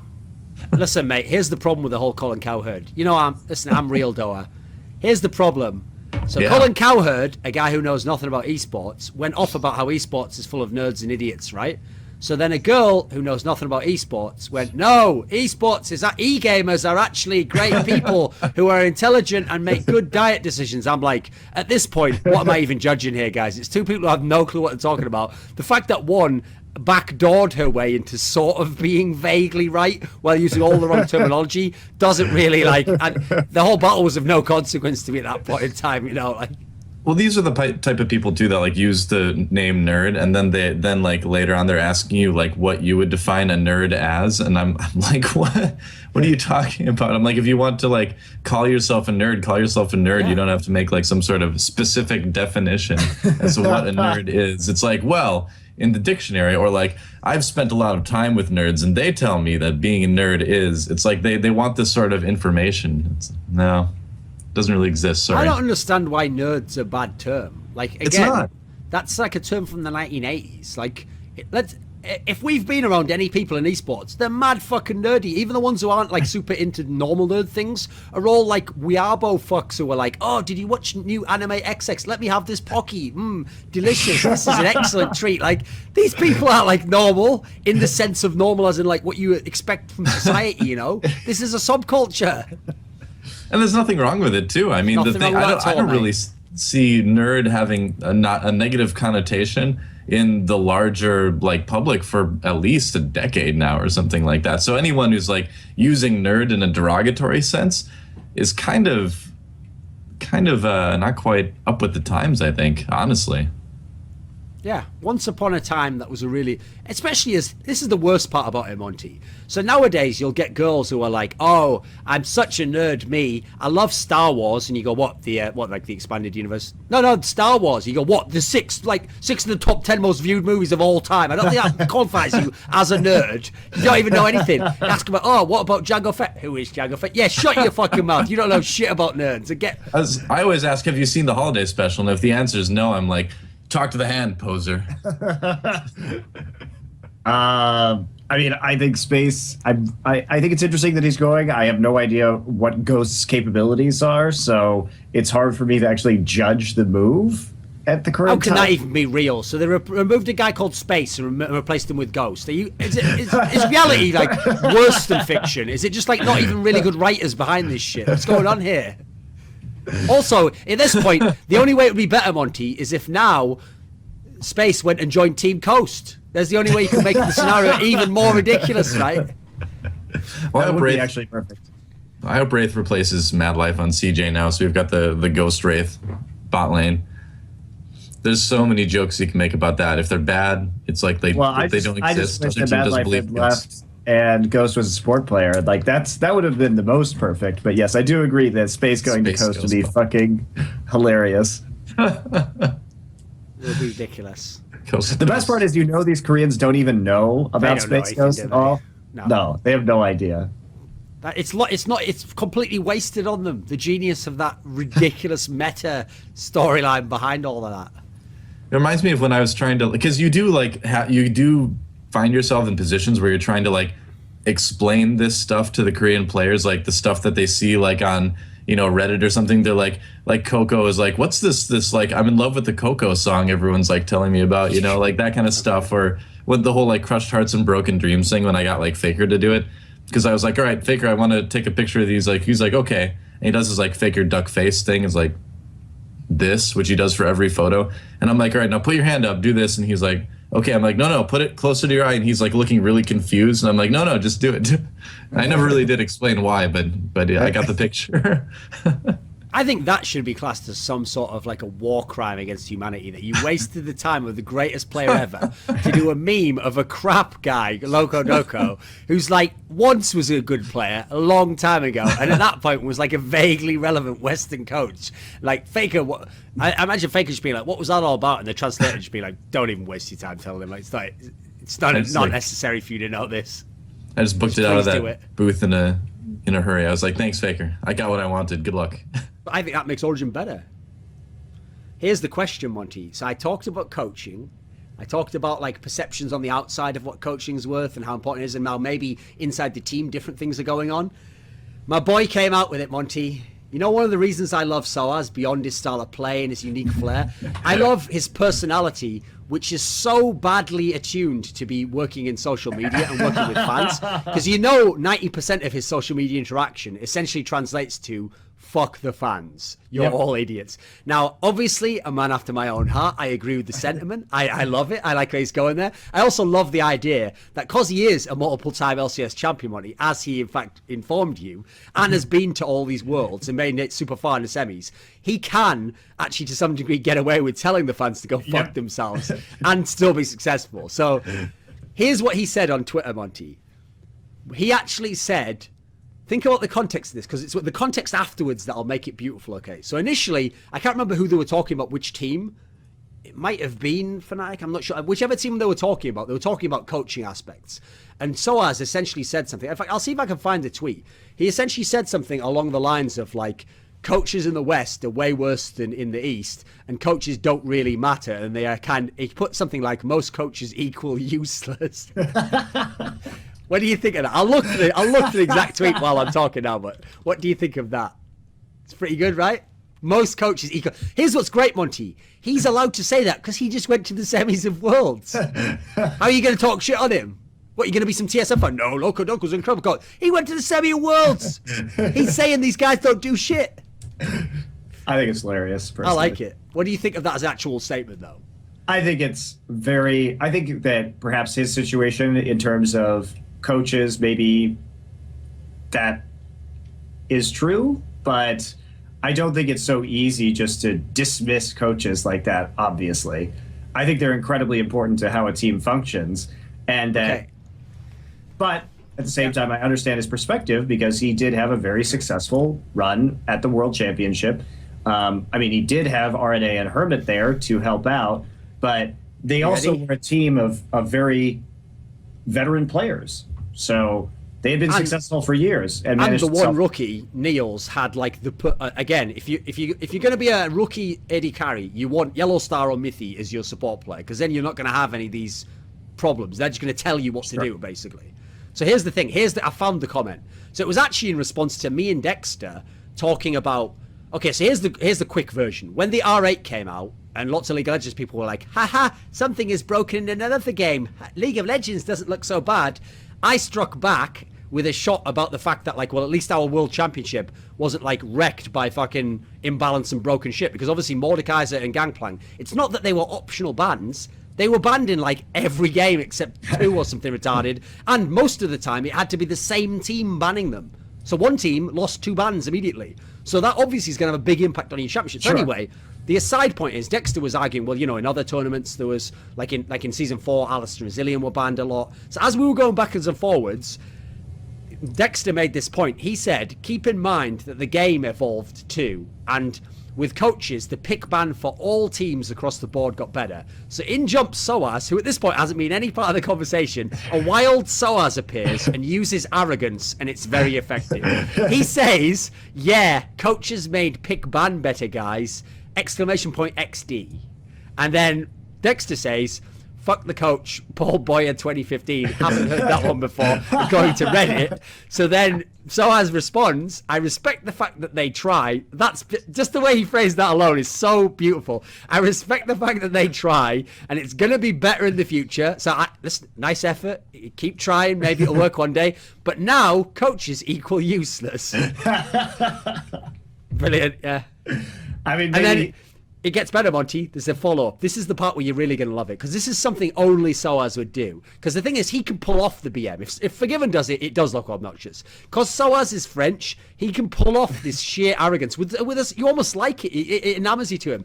So if that wasn't bad enough, he's already said coach is equal useless. So someone responds to him, only coach you ever had is Leduc. How can you know? And Soaz just responds, delete your Twitter, please. It's good, right? It's good. He's coming with fire every time. His rebuttal game's incredible. I love it.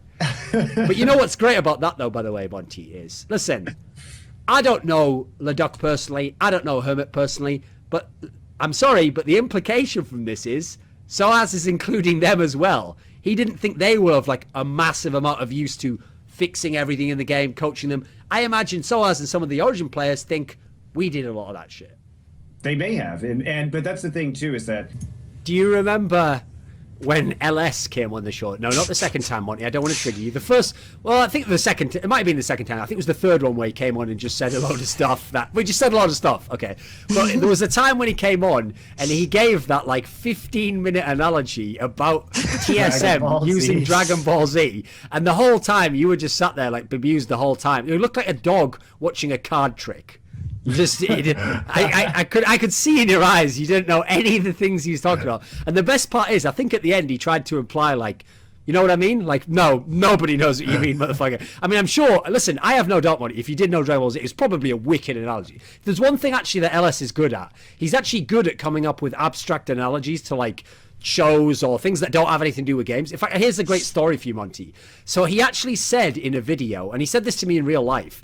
In a video, he said to people, like, guys, if you want to understand League of Legends, all you've got to do is watch this movie. And I looked up what movie he's talking about, and it's a Street Fighter anime movie. And I watched this movie. And at the end of the movie, here's the great thing, Monty. I understood what he meant, because I know LS. The key thing is, it wasn't the movie. The movie didn't help me at all. But knowing LS and the way he thinks, I understood what he meant, which is that within the concept of the movie, there's like like the meta game of how the different characters advance in their training and which one counters which. If you could really understand that as a very abstract concept, you could then take it out, apply it to League of Legends, and it would actually help you understand some of the game. The problem with that is, LS just said, watch this movie, it will teach you everything you need to know about League of Legends. I said, LS, that actually doesn't work. You've totally failed there, because you have to explain what it explains about League of Legends. You can't just tell someone to go and watch the fucking Matrix and go, pretty much all you need is to know about laning, right? Look, how is it? What's that got to do with laning? You got to tell me your insights, LS. So anyway, just a little rant there for LS. So a rant for LS, rant for an LS. That's my movie, Monty. Rant for an LS. We're back. We're bringing it full circle. Back in the room. Okay. So we are good now. But it was because I basically never came bot at some point, because when he joined the team, like he never talked about like that he wants help. But after the game, he would say that. Like I stomped like enemy AD carry, but he had like more help than I did, which is not the case, because like you didn't ask for help, you know. Yeah. Like if no, you but that you've got right to his philosophy there. That's the other thing, Monty. The problem is, it's not if you just win a game 2v2, then to normal people that's the ideal scenario. Like, right, fair scenario, and I beat you. Forgiven wants to win the game 2v3, so he can be like, I beat you, and the jungler was there, so basically I'm better than everyone. Like, I'm just the best. Like, it's not even deniable. I'm obviously the best. And then if Yankos comes in, he's like, get the fuck. If you come and help, then people are going to say you did something. It's all about me, right? I'm the star of the show here. There was like this fun thing that I can tell you about, but it's like, I don't mean it's offensive, but I'm pretty sure forgive me watching this interview, you know? So like, forgive me. It's all right. It's all right. You're not alone. It was like, mate, he loves so many insight. Just get ready. Give us it. Give us the good shit. You won't be the first person to know whether things are offensive or not on this show. I think Thorin's already covered that ground extensively, so you can just go ahead and say whatever you want. So go, give us the story. No, but I don't mean anything wrong, you know? So like I was this one game I was playing on bot lane. I believe it was against OG or someone like this, and they were playing like a bit around the top lane. But when they saw us moving bot lane, they had to rotate amazing to bot lane, just because it was like we were treasuring really hard, you know. So then this one game, I sacrificed like 2 of my camps and I went bot, and we died and we killed like Nils. And then we ran away, and then like I farmed a bit, I went bot again, and we kind of won the game. Like we snowballed off it, like we won, you know. And then after the game, we analyzed the game, and then like he looks at me and he says that like I was there like unnecessary, you know, like they want 2v2, like they didn't need me, you know. And then I memorized like in my mind that okay, so we dived, you know. Because of me, you could freeze the lane. You always had wards like this, so you could like play as aggressive as you want. And then like he looks at me and he's like we want 2v2, you know, like. Why were you there? Like you could have took that one can be the jungle, you know.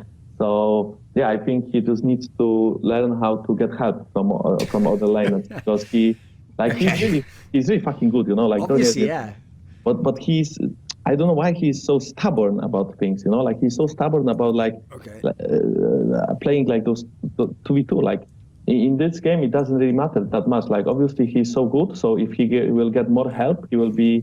Like he can just stomp people, right? Because he's so good. So sure. Like why don't us help him? So that's why we are like right now at this very moment we are trying to fix like this kind of. So we are trying to play more around Forgiven, and we played around Forgiven Team Vitality game, and like you saw, like he 2v2, like he totally like shot on Herdman, but that was partly because of level 1 where like they lost summoners, so we cannot blame them, you know. And then against Rocket, I actually don't remember the game too well. I think we won as well, like because of Forgiven, but I mean, yeah, like we are just trying to help him because we know he's really good, but he has to sometimes sacrifice his pride and let us help him, you know. Monty, this has to be the most unique problem I've ever heard of in Western League of Legends. There's an AD carry who complained that his jungler came rather than take another camp in the jungle. Like, you know, I joke that Forgiven's like a white Korean. No, he's not just a white Korean. He's a white Korean, like, unimpressed Asian father. He's like, yes, you came bot, but you didn't help. Why not get camp as well? Just like, all right, bloody hell, like we got the kill, didn't we? Like, you could have done it better. Okay. Yeah, so exactly, no. So like we were just trying to fix the issue because I think. Okay. See, Forgiven's already won, Monty. He's got into Yankos' head because he's already convinced Yankos, like, if I play Lucian and Caitlyn well, I must be a really good player. Like, he's done the groundwork. He's set himself up. And you know what's okay. annoying though about Forgiven? That he doesn't play Kalista. Oh no, don't worry. Listen, I've only had 700 conversations. It's almost like, you know, okay, there's a show, it's probably before your time, Yankos, called The X-Files. And the way The X-Files used to work, here's the way the formula was. There would be some like crazy thing would happen, like aliens come down, or there's a vampire, or there's someone with psychic powers. And this guy called Mulder, who's an FBI agent, would always see that thing happening. And he'd see the alien, and he'd shoot at it, and he'd be chasing it, and he'd be fighting with it, and he'd find all the evidence. And what would happen is, his partner, the other FBI agent, was this woman called Scully, and she would be very skeptical, okay? She'd never be there when the alien was there. She'd always be like, was it really an alien, though? Like, maybe you're just seeing things, and, you know, like it was like a difficult situation. And he would be trying to find evidence all the time to prove to her, like, no, look, it really was an alien. So what's been happening is, all the time, Forgiven's like, listen, forget it with Kalista. It's not a good champion. You can't even carry the game with it. And I would be like finding evidence all over the world. Look at this game from Def. Look at the way he carried on that there. He's like, no, he didn't carry it because of that. He carried it because he got a gank early on and this happened. And I'm like, no, look, he carried it in this team fight here. And he goes, no, but you have to realize if this had happened in a lane swap early on, it wouldn't have mattered later. And it's like all the time I'm finding the evidence, but at the end he never believes, you know. So I've done my best. We tried the same way. We actually showed him like some. I mean, we were watching LCS, and I believe Steelbag was playing it. Oh, listen, that's not going to cut. Oh, was that the approach? You were like, look, Steelback's winning on it, man. It must be a fucking good champion. It's so overpowered as fuck. Look at Steelback. No, we didn't mean to open Steelbag, but like Forgiven thinks he's much better, right? Because it's true. So even if Steelbag played so good on Kalista, it's objectively a fact. Yeah, like maybe Kalista is good if Steelbag played so good on her, you know. Maybe that's it, you know. And maybe Steelbag is good. So like, do you agree that Steelbag is like super good, or do you maybe think Kalista was that good? So. Mate, I've already said on this show, when Fnatic was one of the best teams in Europe and they won LCS, and Steelback did all right, I just said, wow, I didn't know Yellowstar was that good. So I've got one question before you go, because you have to go in a minute. Yeah, But is he making a huge difference in how that team played and how that team operated on the map and their ability to win games? Of course he was. He was great. He transformed the way that Cloud9 played, and he saved them. And not only that, he made the miracle run with that team to go to Worlds. And that was the one thing they traded out, was getting High back in the lineup, right? But he is a very dictatorial style of shot caller. Well, I mean, recently, one of those mic check episodes actually had the C9 versus Immortals comms. And if you watch that, he's doing a great job at shot calling. Like, he's literally telling, like, balls, watch out, don't go in there. I mean, in the scenario I'm talking about, balls does go in and get completely wrecked by everyone, like 1v4 something. But he's doing a really good job. Like, there's a great moment, actually, when they, like, fuck up slightly at a point and he just goes, like, hey, Rush, like, don't tilt, buddy. Like, we're still going to be okay in a second. Like, he's doing a really good, like, this is quarterbacking style of shot calling that you if you could, you'd all want. Obviously, not everyone has a High. We understand that. And also, I'll give Amazing credit in one sense. Since he's the jungler, I can understand why to him it would be great if, for example, jungle and support both did some shot calling. It wasn't just him on his own. And if people give him comms, that's why I feel like people like him keep getting comms confused with shot calling. Because if I'm a jungler, obviously I want my lanes constantly communicating with me. Oh, you could do this in a minute. You could do this, so that then I have my options. I'm not going to go and set up a gank top and find out the top lane I had no plans for that and wasn't ready and didn't want to go in. Like I want all my lanes communicating, but to me that's not shot calling. That's just communication. To me, shot calling is like, who's pulling the trigger on this? Who's deciding the play's actually going to happen? So that's why I joked we're back in Season 3, because if everyone's really like, shall we do this? Can we do this? Are we all agreed? Yes, 4 out of 5. Okay, we go in. Like, yeah, that happened in Season 3. That's why they all got body bagged, all the Western teams, because unless they had flawless, on the same page style of play, Fnatic Gambit style, everyone else was still sat around making those decisions, and half the time having like, what happens in democracies, Monty? Like, split decision. We will have to. It's a hung jury. We will reconvene in the morning. Like, you don't have any time for that. The fucking fight's gonna happen in 2 seconds. Are you in or are you out? Like, there's no time for these decision making. And the fundamental problem is that when we discuss some of these issues, such as, I remember, when I would coach, I think that the one thing that sets you back more than anything else as a team is the can call. Because once everybody has the information, everybody knows that you can do this. You have a choice, right? And so, but the worst use of time in comms is players saying, we can do this, I can do this, I can do this. And this other guy's like, oh, we could do this, we could, can. It's just not. There's no decision that is actually made when you allow that to occur. And so you have to designate some sort of definitive shot call to that situation. And I think that's what most ordinary teams should really be trying to go for. Even though I've no doubt, as I say this, fans and players will be like, you don't know what you're talking about. The reason I hate that sort of a call, in fact, here's what's funny. When you first started doing the CLG coaching and you were listening to their comms, one of the first things I told you is, like, why do the people who are the shot callers just ask questions? Like, that's the part I don't understand, which is essentially what you're saying. Here's the reason why it doesn't make sense to me. If you analyze it, if you're saying, like, can we do this? Well, like you said, you have the information. You know the scenario. If you ask like that, that tells me you're actually not sure whether you should do it. In which case, don't make the call. If you have all the information and what you're suggesting is a good idea, make the call then. You will find out after the game if you were wrong. No one can know the future. So if you have the information and it seems right, just make the play. You will fix it later. Don't go like, because if you say can, that sounds to me like you're sort of like, well, I don't think this would really work, but do you guys? Like, I guess if you guys say it will, then we'll try it. That's a terrible place to be coming from. I mean, I'll give you an example. So TSM, for example, I've watched all these TSM Legends episodes because to me, they're like porn. Like, I've already said on Twitter, my favorite character is Reggie.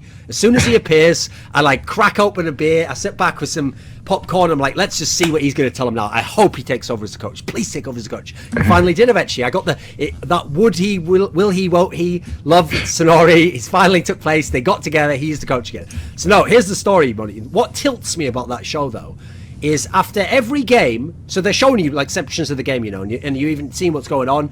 And what happens in the games is they're fucking up the macro, they're making terrible decisions, they're doing bad Baron fights, they're doing stupid scenarios where they throw the game away from a lead. They do all this stuff, right? And every game they lose, Monty, it's the same story. They come back into the locker room, right? Not a locker room, it's like just a fucking room you practice in. And the first thing all of them say is like, oh, I totally know why we lost that game. I know everything we did wrong. Like, fuck off. Fuck off. You know now that you lost because the game just told you it was wrong. Are you mentally deficient? You didn't know at the time. That's why you never made the correct fucking macro decision. That is so. That's like that famous scenario. Okay, there's a famous scenario in Zen where someone says like, if your glass is full, then you can't like learn anything new. Because the idea is you have to be empty to something. You have to know that there's space to learn something to be able to learn it. If you already know, well then what's the person going to teach you? Like what if the coach just said, yeah, actually at this point in the game, you made a wrong decision. You're like, yeah, no. Well, brilliant. Yeah, well, we're not going to learn anything, are we then? If you know, then why are you doing it wrong? I don't get it, Monty, because here's the funny thing. Like, okay, that Yellow Star scenario, I gave you a theory on that, right? I didn't say I know. I have some information that seems suggestive, but if someone presented some new information, like if they said, oh, actually, Rainover was surprisingly communicative and he used to give these calls that Yellow Star used to then trigger off, I'd be like, okay, now I've learned something. But if I decided I knew that already and was going to ignore all information to the count, I can never improve my position from there. But that's every Western team. They all know. They all know exactly what they did wrong and why they lost the game. Well, and that's what also as a coach was one of the most. Notice the one thing you can never do with a pro player is tell them something like, "Oh yeah, you should have banned that champion." Yeah, I know we should have. But the last second we changed our mind. It's like, well, you didn't really know you were going to do it then, did you? Like, you can't go with that every time. You have to be accountability. I mean, that happens a lot. It happens like every single time, and I can remember the moment when I was still on CSG and we practiced like a strategy for 3 weeks in Korea, and then last one was like, yeah, I was like, nah, that doesn't work anymore. We just do this, and then we just played something else that we never played before. It was pretty fun. Wait a minute. See, you've still got that mentality, Dexter, that players have, where they don't want to reveal the strategy. Now, listen, it's 2 years later, mate. I'll reveal the strategy. I don't even know what happened there. Listen, there was all that Monty did is for 2 weeks. For 2 whole weeks, Monty had this whole system, okay? And basically, it was called like Civicomp 1.0, Civicomp 1.1, Civicomp 1.3. And then what happened is just before the game went live, Link was like, you know what, it's just a Civicomp, like we'll just pick something else. Like that would be unfair, actually. That's what a chivalrous fellow Link was. He knew it would actually be unreasonable to just win just using Civ and abusing it. So he decided to pick a bunch of champions that made no sense. And I think he picked, was that the one where he picked TF in that series and Karthus? He just basically picked like non-meta picks and lost the series. But it was all worth it, because in the end, you know that famous saying, Monty, that like journalists sometimes have where they'll say like, oh, I'm going to put that in my book, you know, my book that I'll write about my life. Turns out Link was actually living his whole career like that. He was just waiting. He was going, listen, this is fucked up. I'm ruining my whole career, but it's going to be a wicked story for that document that I've got coming up. Like that little Vampire Chronicles, the Link story that I'm working on. So sadly, haven't heard from Link since. R.I.P. So okay, let's start out with, I guess Dexter watches the NALCS. He must do, right? It's the most exciting league, I'm told. Yeah, I mean, I've had some interesting Twitter discussions that it's not the same scripted shit like LCK, for example, for 15 minutes, and it's always new gameplay. And yeah. I think that's the fair thing to say, that we always have new gameplay where teams just suicide or 4 people get executed on the map 3 minutes into the game, you know? What, you didn't like the double tower and the double herald execute? That was an NALCS classic, man. That's never going to be forgotten. Beautiful. You know though, Dexter, what's funny is that joke that they make about LCK, I mean, it's actually just like a derogatory comment that's scripted, is actually entirely apt, because you know why it is sort of scripted? Because what happens is, the reason why the first 15 minutes go like that is each person playing their part knows what the next part's meant to be, and they respond accordingly. So it is kind of like a script. Whereas in NALCS, they're right. No one knows what's going to happen next. They don't even know what they're going to do next. And when it happens, even they're like, wow, that is surprising. Didn't know I was going to do that, actually. So don't know if I was going to die on that dive, if I was going to survive. Am I going to get the Baron? Am I not? Hey, listen, I don't like to pin myself down, man. I like to be like a free spirit moving around the map, you know, just letting life take me where it goes. Monty's camera's spinning, but we'll keep going anyway. Much like there we go, he's back. So much like the minds of the NLCS players spin as they attempt to figure out what to do in a particular scenario. I noticed though, Monty. Also, I would say that honestly, if we're talking about scripting, that probably scripts would improve the quality of the NALCS drastically if players were to in fact use them within the confines of League of Legends. Well, I mean, for example, if there was a script that actually was about like the way the game should go, not just like using mechanics or whatever, then obviously if you had a team essentially scripted to win, so I've seen that happen many times in LCS, right, Monty? They win like laning phase, they're winning the first couple of team fights, they take a lot of objectives. At that point, the script would never say if that team's meant to win, just like for no reason try and take a Baron. Just risk everything on that and then maybe lose the game, which apparently still seems to be what 80% of NALCS teams do. They're like, well, we're really far ahead, we're really in the league. Is there anything we could do at that point in time? I mean, what's left but the Baron? Like final boss, like kill the final boss, you win the game. Like, well, isn't the game like based on like you attack towers and favorable fights? Yeah, but if we had a favorable fight and the Baron, wouldn't that be better? So, well, can't argue with the logic, mate. In we go. Oh, they'll probably also use that logic as well, Monty. But wait a minute, we haven't actually got like proper vision for the Baron. But have they got vision? I mean, I guess not. But then they don't know we're doing the Baron, do we? Well, what if they find out we were doing the Baron? Fuck them up then, won't we? Okay then, here we go. I think that was like a little mic check. Listen into the comms of the team there, Dexter. I actually nailed that. That was NALCS. That was the TSM listen-in right there. I know we don't get a lot of that. I actually spent some time watching some Halo this weekend. They love to do like the listen-ins in the middle of the broadcast to hear what the teams are saying. But I think you do an accurate job of representing. Here's how a TSM listening goes. It goes like this. Like Björkson's like, yeah, no, more at the middle, and then Yellowstar's like, I think we should shut the fuck up, Yellowstar. Like, I'm trying to shot call here, and then Doublelift just inexplicably just talks up and just goes, gag top, and then they're like, what? It's just like, yeah, just dude, just gag top. It's like, oh, okay. It's like that's like a TSM listening. So admittedly, they're only getting one half of that back, but it's better than 0 halves. It's better than fucking Spirit and Clige or whatever the fuck they were trying to run before. Like, Spirit and Clige, and let's just all keep praying to the dark gods of fucking pick ban. No one figures out to just not let Jin go on to Reckless 17 games in a fucking row. And stuff like that triggers me. Probably, why the fuck did everyone keep letting him pick Jin? I don't know. I think at the time, every AD carry was like just shitting on Jin because, like, you know, he's immobile. You can just dive him, and they had bad experiences in solo queue. So they're like, don't ban Jin. He's such a worthless champion. This is the kind of thing that players talk about. By the way, I'm not saying this is like high level conversation. Possibly do it. Yeah, this is not high level conversation of debating what champions are good or not. But this is a lot of how I'm listening to like dynamic queue when I'm playing with them and stuff. It goes like that.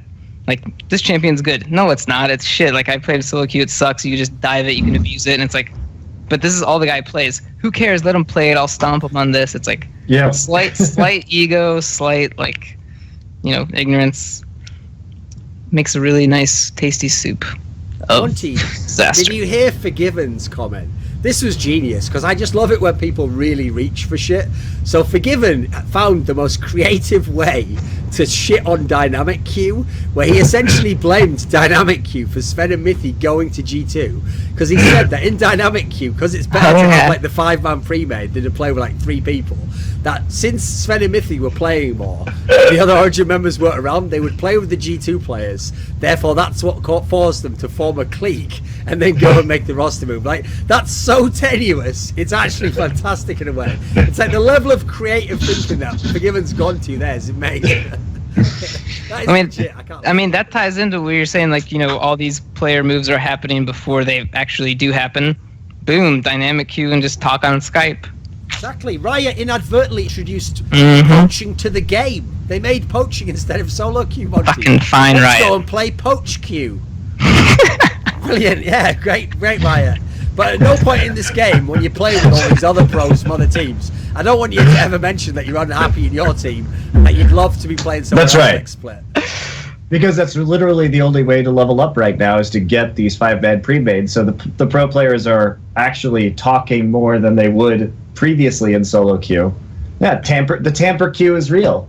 And because there's no voice, I like comms in Poach League of Q the Legends, best. you have Poach to Q. be on TeamSpeak or Vent or something. Therefore, you can't be recorded saying it. This thing was in game. You could listen in. Yep. At least you can listen in. Okay. I Too have one funny. more question. Yes, it was- I am an alumni of IM. That's why I thought he was on IM. Okay. That's All where right, so people yeah, from yeah, IM go simple. to die. But you see, it's often like truly like right now in this meta, it's more about how people interact with each other rather than how someone's play. Like, I would say, you know, for example, like a jungler will do a good gank, and then after he will say, "Wow, this jungler is so good. There's so much impact. It's insane."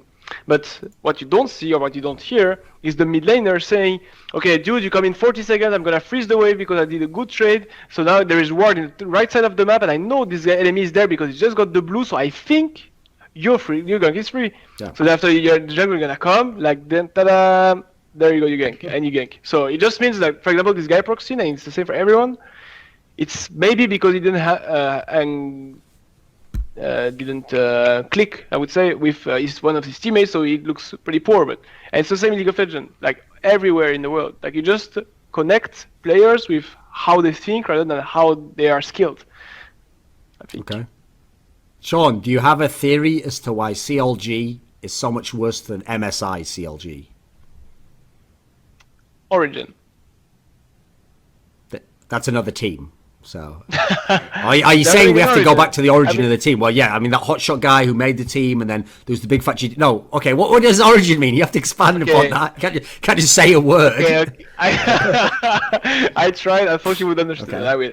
So origin did. I see how your coaching works now, mate. You just go. They go, coach. What do we do? Macro. Then you just walk out the room like, oh, I told you what to do. Just do macro. There you go. See ya. I'm off. Macro is easy. Never leave 2K16. Okay. But so what is the origin connection?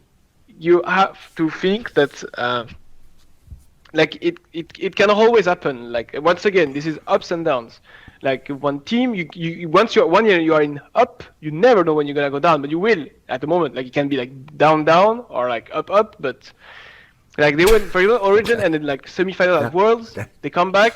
They are a bit slacking, or they don't want to understand each other. Boom, they're like doing really poor. Then one day they say, "Hey, maybe we should play," and then boom, second place. And the same for CLG, like they played MSI. This guy's literally they got a bit shattered. Normally, so coaches, like you say, Sean's, when you were trying to describe what happens with a gank, you broke it down in all these steps. Like the viewer would just see the jungler comes, he gets to kill the gank. You're like, no, that's not what happens. The jungler he is getting called from mid lane. He's like, I freeze the wave, and then I put a ward here. You come in 2 minutes, and then. But when you're talking about a whole team's entire split, you're like, 1 minute we are at Worlds, we finish top 2, then boom, they are 7th place. The next season we get got, and boom, we are second. Like, you just like yarded an entire split there. Like, okay, but you need to know is that I'm really positive. Like I always think like optimistic. Yeah. So when the team is doing bad, I will always hope that they're doing good, and when they're doing good, he is in tune with CLG. It's all about faith. You just got to keep the faith, exactly. Right? Yeah. Oh my God, you spoiled it. No. There we go. You got to keep the faith. I wanted to say the end. Like I have faith, like CLG. Right, there we go. You got to keep the faith. Okay. Future CLG coach, of course. Just waiting for that job. Waiting for the call up when he can. So okay. So before we wrap up, there was one more big roster move I wanted to ask about, which was that Impact has joined Cloud9. So sadly Cloud9's actually downgraded, because let me have a look here. Let me just check ours right here. Oh, please no. You ready? I have to get the facts here, mate. Let me have the facts, Folly. The joke doesn't work unless I have the facts. I don't know why I'm making that rule now, Monty. That rule has never existed before. So okay, here's the facts. Okay, are you ready? So see. Okay, here we go.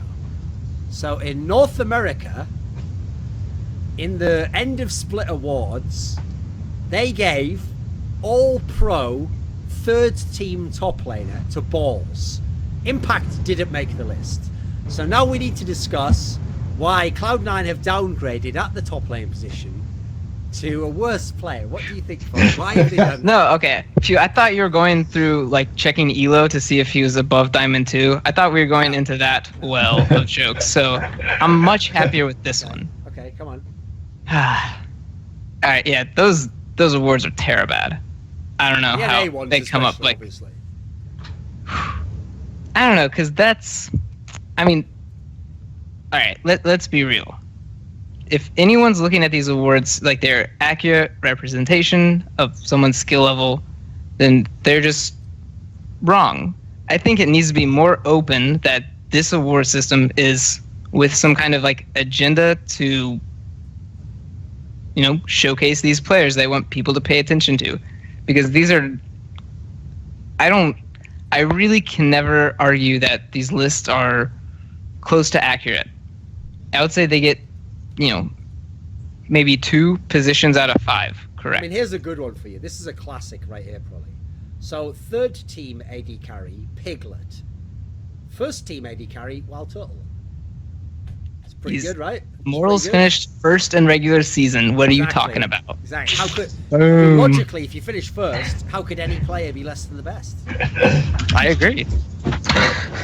Game over. So Kick is. I can't even. Kick is number 1. Boom. Yeah. Like, Kick is so number 1. Bad. Confirmed Riot. # LOL Esports. I'm actually really sad that Miri left LOL Esports. I never realised what I had until it was gone, Monty. Because now it's just a bunch of faceless people saying stuff that I think's idiotic. Before it had a name. It was one person.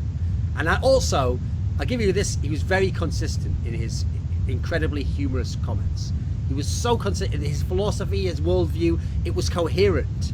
This is just all over the place. This is just willy-nilly. Now we're just back to willy-nilly. He was the king of plebs. He was the god emperor of plebs. He had a voice. His voice resonated throughout the world. Now we've just got plebs. I don't know, I'm telling you, just like those lists, it's just a marketing play from Riot. Like, they're like, dude, Miri, say like what's the dumbest shit you can come up with and write it down. And they're like, I mean, here's a good got one. it. These opinions are like, they had to be made up. This is a pretty 100%. good one. So Bjergsen, third team mid laner. Pobelter, second team mid laner. Sorry, Pobelter. You're too good, mate. Bjergsen, just give it up. Give up the crown. Give it up, son. To a guy who just played safe and played about 2 champions all split. Give up the fucking crown. Unreal, isn't it? I can't handle it. It's like, if I don't make it a joke, it's one of those scenarios probably where I have to laugh so that I don't cry. I really do. Those are the only 2 options, right? So just laugh, just let it all. None of this matters. It's all the thing that I'm still the most mad about is Zix from CLG not getting coach of the split. Like, this was the CLG team that I think that was probably the worst. Absolute garbage, and had on paper downgraded it 2 positions. And he did beat Immortals in one of the games. Remember? Yes. Was the only team that beat Immortals and took 2nd place in the fucking regular season with a roster no one thought would work. And yet, what? The guy who's playing all these crazy meta picks, and guess what? CLG still won the season. CLG still made it to the finals at MSI by having a clever game plan about how to use their players and maximize their potential. Meanwhile, Immortals basically gets dumped a roster that works from day one, seems to have good synergy in and of itself, and wins by players individually outplaying and not developing pretty much at all over the course of the season. I mean, it's just like, I'm so mad about that stuff. That's the analogy. That is the absolute worst. The Lucian AD carry was an evolution. We haven't seen that yet. Boom. Here's the analogy for you, okay, Monty? Because a lot of people will say, well, it's like that real sports, you know. Okay, here's 2 examples from real sports, okay? So do you remember these 2 incidents? There was one about 3 or 4 years ago where Jeremy Lin, that player, the Asian player, who was playing for the New York Knicks, had like 4 or 5 games when he got put in the line where he was doing really, really well, and Linsanity was going on. Everyone in New York was excited, and it was all about like his whole ethnicity and how well he was doing, and he was outperforming Kobe in the games and stuff. Then there was another example, okay, which was when Tim Tebow was getting all those like Hail Mary fucking plays when he was playing for the Colts. Not the Colts, the Broncos, obviously. And then, so these 2 scenarios, okay, yes, on ESPN they circle jerk the fuck out of these 2 stories, right? Every day they got page time out of it. They had interviews, they had details. The difference is they didn't then at the end of the split give both of those players like the NBA and NFL MVP. They circle jerk the fuck out of the story, but they didn't then just like give Team Tebow the fucking MVP of the league or whatever. They realized it was a joke and a puff piece story. They only sold out their integrity in terms of like the coverage. They still had a fucking real league. LoL esports is like if at the end of the split you actually were like, nah, Wild Turtle was the MVP of the whole split. Well, not. That's like LoL esports approach. Like, okay. Just let Madness reign supreme then. Just give up, everyone. Just give up. This is also what happens when you allow the players to vote. The players are the worst, mate. Never die by that like mentality though. So like the coach kind of becomes like the focus. Like Huni has this style and you let him do it and everyone agrees like on the team. Or you don't let him do it. Right. I mean, that's the option too. That's basically my opinion about Huni is that you say the meta changed. It was like a tank meta. Why is he playing tanks? Well, that's what was crazy to me was I heard this, that they played 18 games of Lucian top prepping for that series. At what point are you like, you don't need to practice Lucian top anymore? If it is the best, we're going to pick it. Okay. Maybe you're right. But if you're wrong, let's have some backup plans. Whenever I went into like a post-season series, I would always want to have like 2 or 3 comps I feel really comfortable switching to should our initial one not work out. And it didn't feel like Immortals had that prepared. And then their interviews, they're like, oh, we misread the meta. That's why I like the joke that someone made already. It was a good joke. All right. So someone said I what wanna hear happened Monty. was you probably heard this. Monty can come in a sec. What someone said was that obviously what happened was because Immortals wrecked everyone in scrims all season long, and then wrecked everyone in the regular split all season long. All the teams collectively trolled Immortals who were on the other side of the bracket and said every time they pick AP Lucian, not AP Lucian. Well, every time they pick Lucian, just purposely lose to it. Make them think it's really good. And Immortals was like, sick, it works. And then they came into the series like, what the fuck? This doesn't work. And then like that's how they got done. I thought it was a pretty good job. Won game one. They just like that was on point. They lost their minds game one. They have like Baron buff and they're like doing 1-3-1 or 1-1-3 or whatever, and then they just die in every single lane, and then they get outscaled. So like their style could even have worked. They just played bad too. Okay, Monty, so what did you think on his point that if the AP Lucian, well, I don't know, I keep saying it because I'm thinking AP Echo. If the Lucian works, you don't just practice that, you have the backup plan, they misread the meta. What was your point going to be? I just don't understand why you could practice that so much. I just think at a certain point, if you're going to do something that is so outside of the common meta, that remember that we have 50 maybe professional teams around the world who have a bunch of support staff, a bunch of smart players who are all trying to find an advantage in this game, right? So what are the odds that you Immortals found something super secret, and that super secret thing was Lucian top, and that no one else was showing this, no one else was doing anything about this whatsoever? What are the odds that you are the genius here who is going to crack the meta and bring this pick out when no one else has?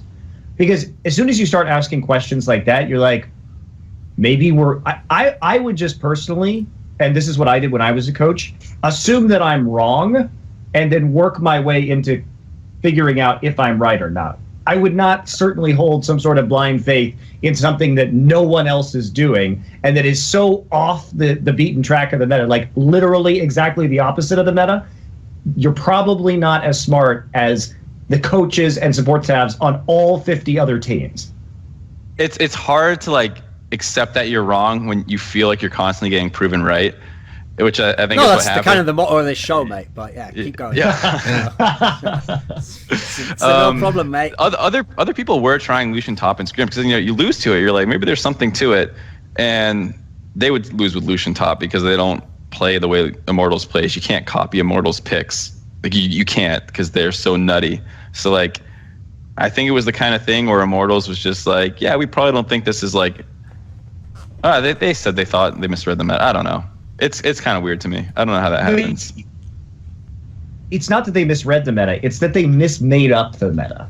Yeah. Like we're defining the meta incorrectly. Yeah. Exactly. That's my problem, right? It wasn't a misread so much as it was absolutely fucking ridiculously trying to reinvent the meta in a totally strange way. Yeah. Okay, so for this split though, Mark, first question. Be reliable. Plus, I've always felt like whenever you have a team where there's good synergy between the jungler and the support, the advantage you get is it's like both of those players have essentially like double the vision on the map in their mind of how they're visualizing because they're doing good comms with each other. They know what each other's going to do, and that's why it feels like they know wherever you're going to be on the map, and it's hard to gank. They know where to go at the right time in the mid game. That's the whole reason why like, Dandy and Mata both looked like unbeatable when they were both together at the same time. By the way, have you ever seen this video, Monty? A lot of people have never noticed this aspect, but someone who's a friend of mine showed me the other day. you know when Samsung White wins Worlds? Have you ever seen this video of their reaction when they win? No. Right, when they win, you'd think with how long they've played together, all they've gone through, not winning over that whole year and then finally winning at the end, they'd all get together like most teams, do a group hug. No, what's great, Monty, is no joke. Watch this video after this episode because you'll love it. Okay. What happens is when they win, Mata and Dandy jump up, run past everyone else, like, fuck you, and just run to each other and hug each other like, we did it, it was us, it was all us. Them, to be fair. That's what was great, though. It's like they just literally, it's almost like they were just like, fuck the guy, fuck porn, just like run past everyone. I was crying, laughing my ass off because it was so fitting, And obviously Luke was just sat there like waiting for his fucking carer to come and like give him his Thorazine or whatever after the game. Like, and Imp was just like, everyone hates him anyway, and Pawn's just a fucking random. So yeah, it was just Matter and Dandy celebrating like we did it. We won 2v5 the World Championship. Congratulations, brother! Like it's great. Yeah. Now where are we going in China? So okay, I have one more question then, which is this: Stick say, they're not saying you're gonna, win a Formula One race. I will give credit though to Weldon for this, Monty. Because by the way, I have to get all my digs in now. Because when we actually have him on the show, we're gonna have to have a real discussion and be all fucking mature and all that shit. So I'm getting all my digs in now. So here's the one area, Monty, though, that I do like about him is that he did create some sort of mad genius way to get a lot of money from the LCS, which is this: because every team he works with, Monty, he gets them like mentally stable, like they're on an even keel. They're performing. Remember, who knows, up to 250% more. Asterisk. Does not apply in the state of like all that sort of shit. So he's doing that with every team. But here's the genius, Monty. He didn't just work with one team. He worked with like almost every team. So then by bringing everyone up to 250%, in a genius manner, he'd created a new equilibrium, which meant people had to hire him again. That's genius. That is actually brilliant. And so what actually happened was, Monty, it's not that some of the teams didn't take it that well. It's that eventually some of the teams then looked like they sucked because he'd gotten everyone up to the same level again. So the same initial delta, that's a new term I'm using as well, the delta between the top. How can Mark Merrill be a real person? I can't handle it. It's like some sort of Andy Kaufman-esque like character, isn't it? What the fuck even happens in Riot as a company? Like, I don't know. Sometimes, seriously, sometimes with the other casters, when I work with them, they'll actually come up to me and they'll be like, Monty, can we sync on Korean teams tomorrow? They use the word sync like that. Right. And I just stare at them and I'm like, can we just use the word talk or meet or normal human being words? And then they're like, oh yeah, I forgot you're not OT level 3, Monty. Yeah. The corporate buzzwords that like, just like echo around Riot are ridiculous. And you know what's so crazy, Duncan? Is that they actually start to believe that people in the real world use these words because otherwise, this is a Mark Merrill attempting to communicate with the broader populace, and he uses words like delta when he could just say difference, like a normal fucking person. Instead, he just uses all these corporate buzzwords that no one outside of Riot even really knows what they mean, and it sounds super awkward, and it just reinforces the perception that Riot is just in this hermetically sealed container where nothing goes in or out, and they've actually like lost the ability to communicate with normal people. It's like if you took a group of people and you stuck them in a desert and they formed their own culture. Over the centuries, maybe the language starts developing, they have their own dialect at that point, and then they just are reintroduced into fucking society. I believe they were called the Israelites, but yeah, keep going. And they didn't wreak havoc inevitably across the whole world. So, okay, here's the thing though, Monty. I like to imagine that these things, part of the problem as well is like, it's like a yes man culture, where you don't want to show someone up. So one day he was just talking, so yeah, the delta between these two things, and then the guy like the underling guy who's talking to him just like had that moment in his mind where he's like, we're using that term now, and if he had to just pretend like yeah, I know exactly what you mean. And then later on, obviously the only time it comes to a head is when like some sandwich guy comes in, she's like, oh, so how was the food there? It's like, well, frankly, this sandwich was entirely suboptimal. The delta between the amount of mustard I expected and the amount I actually found was below novels. But you know what, like and ultimately, it did take me between 2 and 3 minutes to eat it, so it was more exciting for me. And she just goes away like, didn't understand any of that, but... You know what I would do if I was Mark Merrill? I mean, a lot. Well, I mean, listen, Monty, we are not usually censor the show, but there's a lot of ways we could go that could get dark, mate. So just keep it roughly within bounds, okay? Keep it within bounds. Okay, in this scenario, what would you do if you were Mark Merrill? One thing I would do if I was Mark Merrill is because of what we're talking about, I would actually just start entirely making up words and just trying to see if I could get 2,000. You mean like saying people. That you were going to reverse alone and stuff? That meeting compared to its actual result and the output of the meeting was splagnaggle.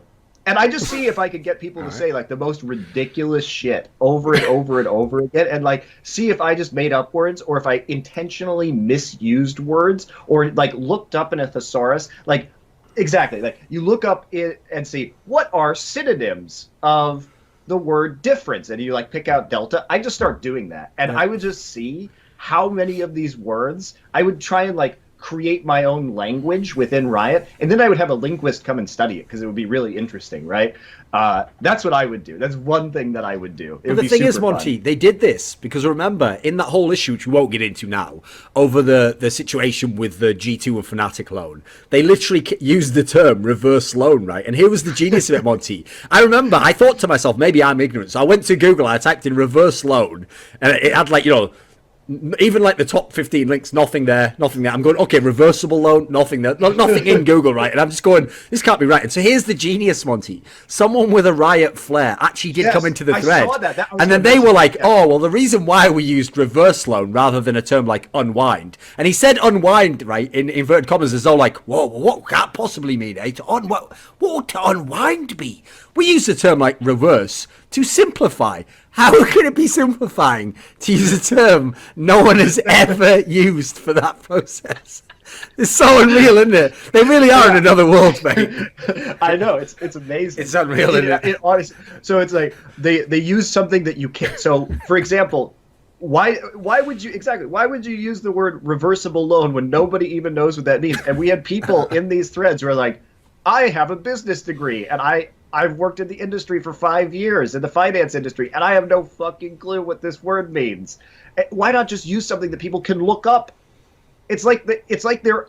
I think Riot is actually in a war on language right now. Like it must be that, and I just question everything that they do because now there is such a big disconnect between what they say and what they mean that I just question absolutely every word that people from Riot use because none of it makes sense. Like once you lose that trust between basically the actual meaning of a word and the word that they're actually using, once you start to abuse that, you just everything like falls out, the bottom falls out. You have to question everything that they say at that point and what do they actually mean.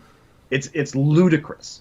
Also, I don't know if they know what they're doing with this, right? But okay, I'm not going to be Mark Merrill in this scenario, Monty, because the things that I would do if I was Mark Merrill right now, not worth mentioning on this show, mate. Our careers, as far as we got to get. But in a world where I simply came into, say I was hired as a consultant for Riot Games, a thing I would do would be to tell them, I'm going to stop you being mocked by the community by helping you with these terms because I see an alarming trend, well, a worrying trend, obviously. I see a worrying trend between these terms that you're using that no one else uses and them instantly becoming memes, which make you an object of mockery in many ways. So suboptimal, reversible low. Like, it's the idea. You do realize at this point in time, everyone's just going to start using that for everything. Like, they're going to be like, shame that is not one of those reversible all-ins on the mid lane, like that sort of shit, you know, like. I think we should have a Summoning Insight contest, Duncan. I think we should have a Riot buzzword tweet competition. Yeah. So you have to tweet at both of us, and you have to come up with the very best, we'll call it optimal combination of Riot buzzwords to create the ultimate, we'll call it the ultimate Riot sentence contest. All right? So that's my challenge to the viewers. Tweet at both of us to create the ultimate Riot buzzword sentence. It's going to be a Riot syntax symposium. And only whoever can come up with the most ridiculous, like it has to be so good it almost becomes like Joycean, you know, where like the layering of meanings is so subjective that like you actually have to write like a whole twit longer separately to even explain what it all meant and what you're actually trying to get to. I think Joycean is definitely the word to use right here. So I love it. So it has to. We'll pick a winner and we'll announce it on the next show. All right. So we'll call it. I agree with your name. The Riot Syntax Symposium. Yeah, okay. So send a tweet to us. So here's the question for you. Here's the question. SK Telecom will win Worlds. True or false? I don't know yet. I usually don't make a prediction until I start talking to some of the teams and observing their... Because usually before Worlds for the last few years, what I do is I go to the team's houses and watch their scrims and watch them interact. And I sort of just like go team to team and like spend a day with a bunch of the teams and just kind of see how things are going before I actually make a prediction. Yeah. So it's a little early, I think. I think Rox is going to win. Is it true that when you go to their houses like that, you watch a couple of scrims, and then just because you're a stickler for tradition, you just get up unannounced and just walk out of the scrim room and don't even come back for like a whole day. That's a classic right there. I really I reached deep back into the depths of time for that one, for the meme gumbo. Right. The meme gumbo. See, you've always got to put a bit of stock in there, Monty, a bit of the old flavour that you associate. Right. Yeah. The aged ingredients. Exactly. Then fermenting there, getting danker over time. like a nice kimchi, right? Dank. I mean, that one, I can't believe that's one of those things, right? You know what? Here's the thing, Monty. That was a gift from the gods, because I always say about Faker, the most important thing you have to understand about Faker is he didn't have to exist. There could always have been a Smeb and a Wei Zhao and a Mad Life. All these very, very brilliant players exist. They make sense within the context of League of Legends, but it doesn't actually make sense that you'd have this one prodigy guy comes out of nowhere, defies metas, continues to get. That's the part where he's like a Mozart type guy.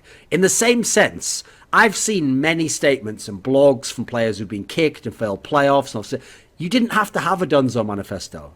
That was something special that can only exist for that briefest moment in history, and it does. And then now it's gone. It's like pre-Big Bang conditions, you know. We'll never know what really formed such a thing. Let's just appreciate that it existed, okay? And gave us that one alone, Monty. I've never seen anything that was more densely compacted dank memes in one thing. Remember, it had everything, like just a Civer comp. It was like storming out the practice room, double lift, bullying people, Seraph telling the jungler not to go top ever. Like it was the sheer amount we got out of that. That's lasted us years. I've rationed that. I've appreciated every morsel of that. It's unreal, wasn't it? We should go back and read it again. I bet it'd be really funny. I bet it'd be unreal. We should do a video where all we do is just read it from beginning to. We like do a director's commentary on it using what we know now. You know, like it was funny at the time. It would be super funny. But now that we know what we know, months later, well, years later, obviously, it would be incredible. I mean, obviously, in a dream world, this will never happen. My dream is that we could also get Link himself to come on and take part. That would be streaming fucking gold right now. We'd be number one on Twitch for sure. Don't worry, mate. Yeah. And then every time we got to a key point, we paused it. We were like, right, for this section about Seraph, we call up Seraph. Seraph, is it true? And then we patch in Dexter. Tell Dexter what you think about him now. Tell him if you ever play again, it's okay for him to come talk. We'll just heal the whole community in one go. Yeah, exactly. That'd be great. And at the end, heal the old wounds. Everybody has a laugh together. We're all one big family at the end. We're all one big family. We see Loco's our guest here. That was easy. That was low hanging fruit, Loco. It's low hanging fruit. I think you're all right. I think you're all right. You've grown on me over the years, mate. You've grown on me. I mean, after the dark days... You're grown on me too, Thorin. Okay. After the dark days where I thought we'd lost you forever in TSM, I thought it was like Star Wars, you know, you were like Kylo Ren or something. Also very emotional. Not as good. Probably could lose to a girl who wasn't even force trained, you know. I actually have a great story. Come on then. Come on, hit me with it. So, what is it? Me and at the time I used to room with Damien and Mike from Team Liquid. Damien's like our video editor, and Mike is like our director of ops. And then we went to go see Star Wars 7. Is it 7 or 8? Yeah, 7. Yeah. The newest one, whatever, like the newest one. And then they were like, "You're totally like Kylo Ren." They made like that Kylo Ren reference also. And then, later. When we played CLG in semis and we lost in the finals versus them. Yeah. I was completely calm throughout. I wasn't calm. Like I was yelling and all that. And then like in game 5, once we started losing, I was like, holy shit. I should keep my expectations down. And I went like super calm. Like don't give a fuck. Like just watch. Like just watching calmly. Like before that, like I was yelling and shit. Yeah. And then once like our Nexus blew up, like I went fucking full Kylo Ren. Like I flipped chairs. I had the keyboard. I smashed the keyboard, and then like I just like demolished like whatever was in my way, like to just get my feelings out. And then Damien, our video editor who watched the movie with me, he's like, I told you were Kylo Ren. And then like I was so upset at the time, but also like the joke was hilarious. So I nice comforting words. Like you're losing your shit, like the season's gone to shit, like you're really angry. He's just like, you're like a movie character I saw before. I see Team Liquid has that whole infrastructure thing down there. but based on the Team Liquid. So if we make the reference that you are like the Kylo Ren to the Han Solo. Is Dardoch like the Kylo Ren to your Kylo Ren? Is this like is there an even more extreme Kylo Ren out there in the universe? So like Skywalker family has like this long lineage of being very angsty and very angry and like to destroy shit. Like Anakin did a lot of that. Kylo did a lot of that. Luke actually had like an angsty phase too, but he controlled it really well. So like, I guess I'm more Anakin and Dardoch's more Kylo. All right. I think I don't get though, Loco. Star Wars Just as on that topic, actually, just as a quick question. That's one thing, okay.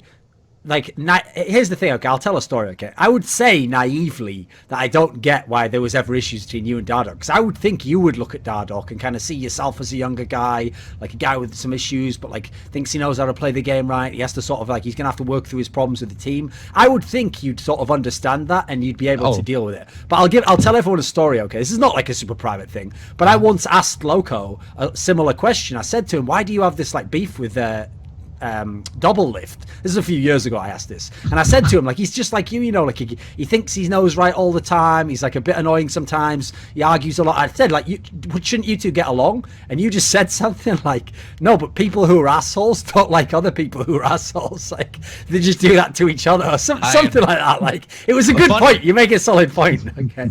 I mean, between me and Double, like, we go back and forth a lot. Like, when I first started playing, me and Double were really, really close, and then we drifted a bit. And then when CLG started coming to Korea, like, me and Double were really, really close. And then we had a whole blowout once I joined CLG, and things didn't go that well then. And then me and Double used to be, like, we got really close again when I was on TSM and when he was on CLG, and then we drift apart. Like, people just drift. Like, sometimes they argue, sometimes they fight. And it's, like, in esports, like, that sounded like fucking poetry there. People just drift. People just drift. Sometimes they argue. Sometimes they fight. Well, okay, so like with Double, I guess it's like more, I guess friction based. But even with like my closer friends, like you'll drift apart and then you'll see each other again, and then it'll be like, holy shit! It's not like we ever like separated or like drifted apart. So can we call this phenomenon League of Legends Lokio Drift?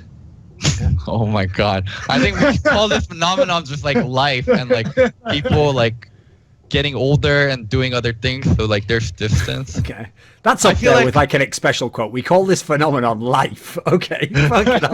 Sick analysis. What the hell? Like, I feel like me and Monty, like you and I, like went through very fucking similar things. I feel like I felt like we were really tight. The common denominator to all of these problems is Loco. Oh my! I don't think it's like a problem. I think it's like a life thing. Yeah, it's Loco's life. No, It's Loco's life. Yeah, we understand this is that. your life thing. Let's be very clear. But I'm not that like, oh god, like sometimes it's like so frustrating because like they take their careers to China and it dies. Like when I see someone like Deft, I'm like, you know what, like Deft, like you fucking like are rocking it in China, like you deserve it, like you're working extremely fucking hard. And then you have like players that like fucking disappear. Like what the fuck happened to Cow? Like he disappeared. He went to LSPL or something, and then like that boy was like goner. Mate, the two worst ones is like Save, obviously, because he didn't even do anything in China. He just instantly like, oh yeah, what the like straight Save out was of sight, competing yeah. for Straight one out of of the sight, best yeah. top laners in the world. He was competing for one of the best top laners in the world, and then he just disappears. Like you fucking go whoosh. Like I remember when for his LSPL team they didn't even start him. They started like Limit or something. So it was like, mate, your fucking career's just done. Just retire. Like okay. what the the Kakao one is like, depressing. Like come on.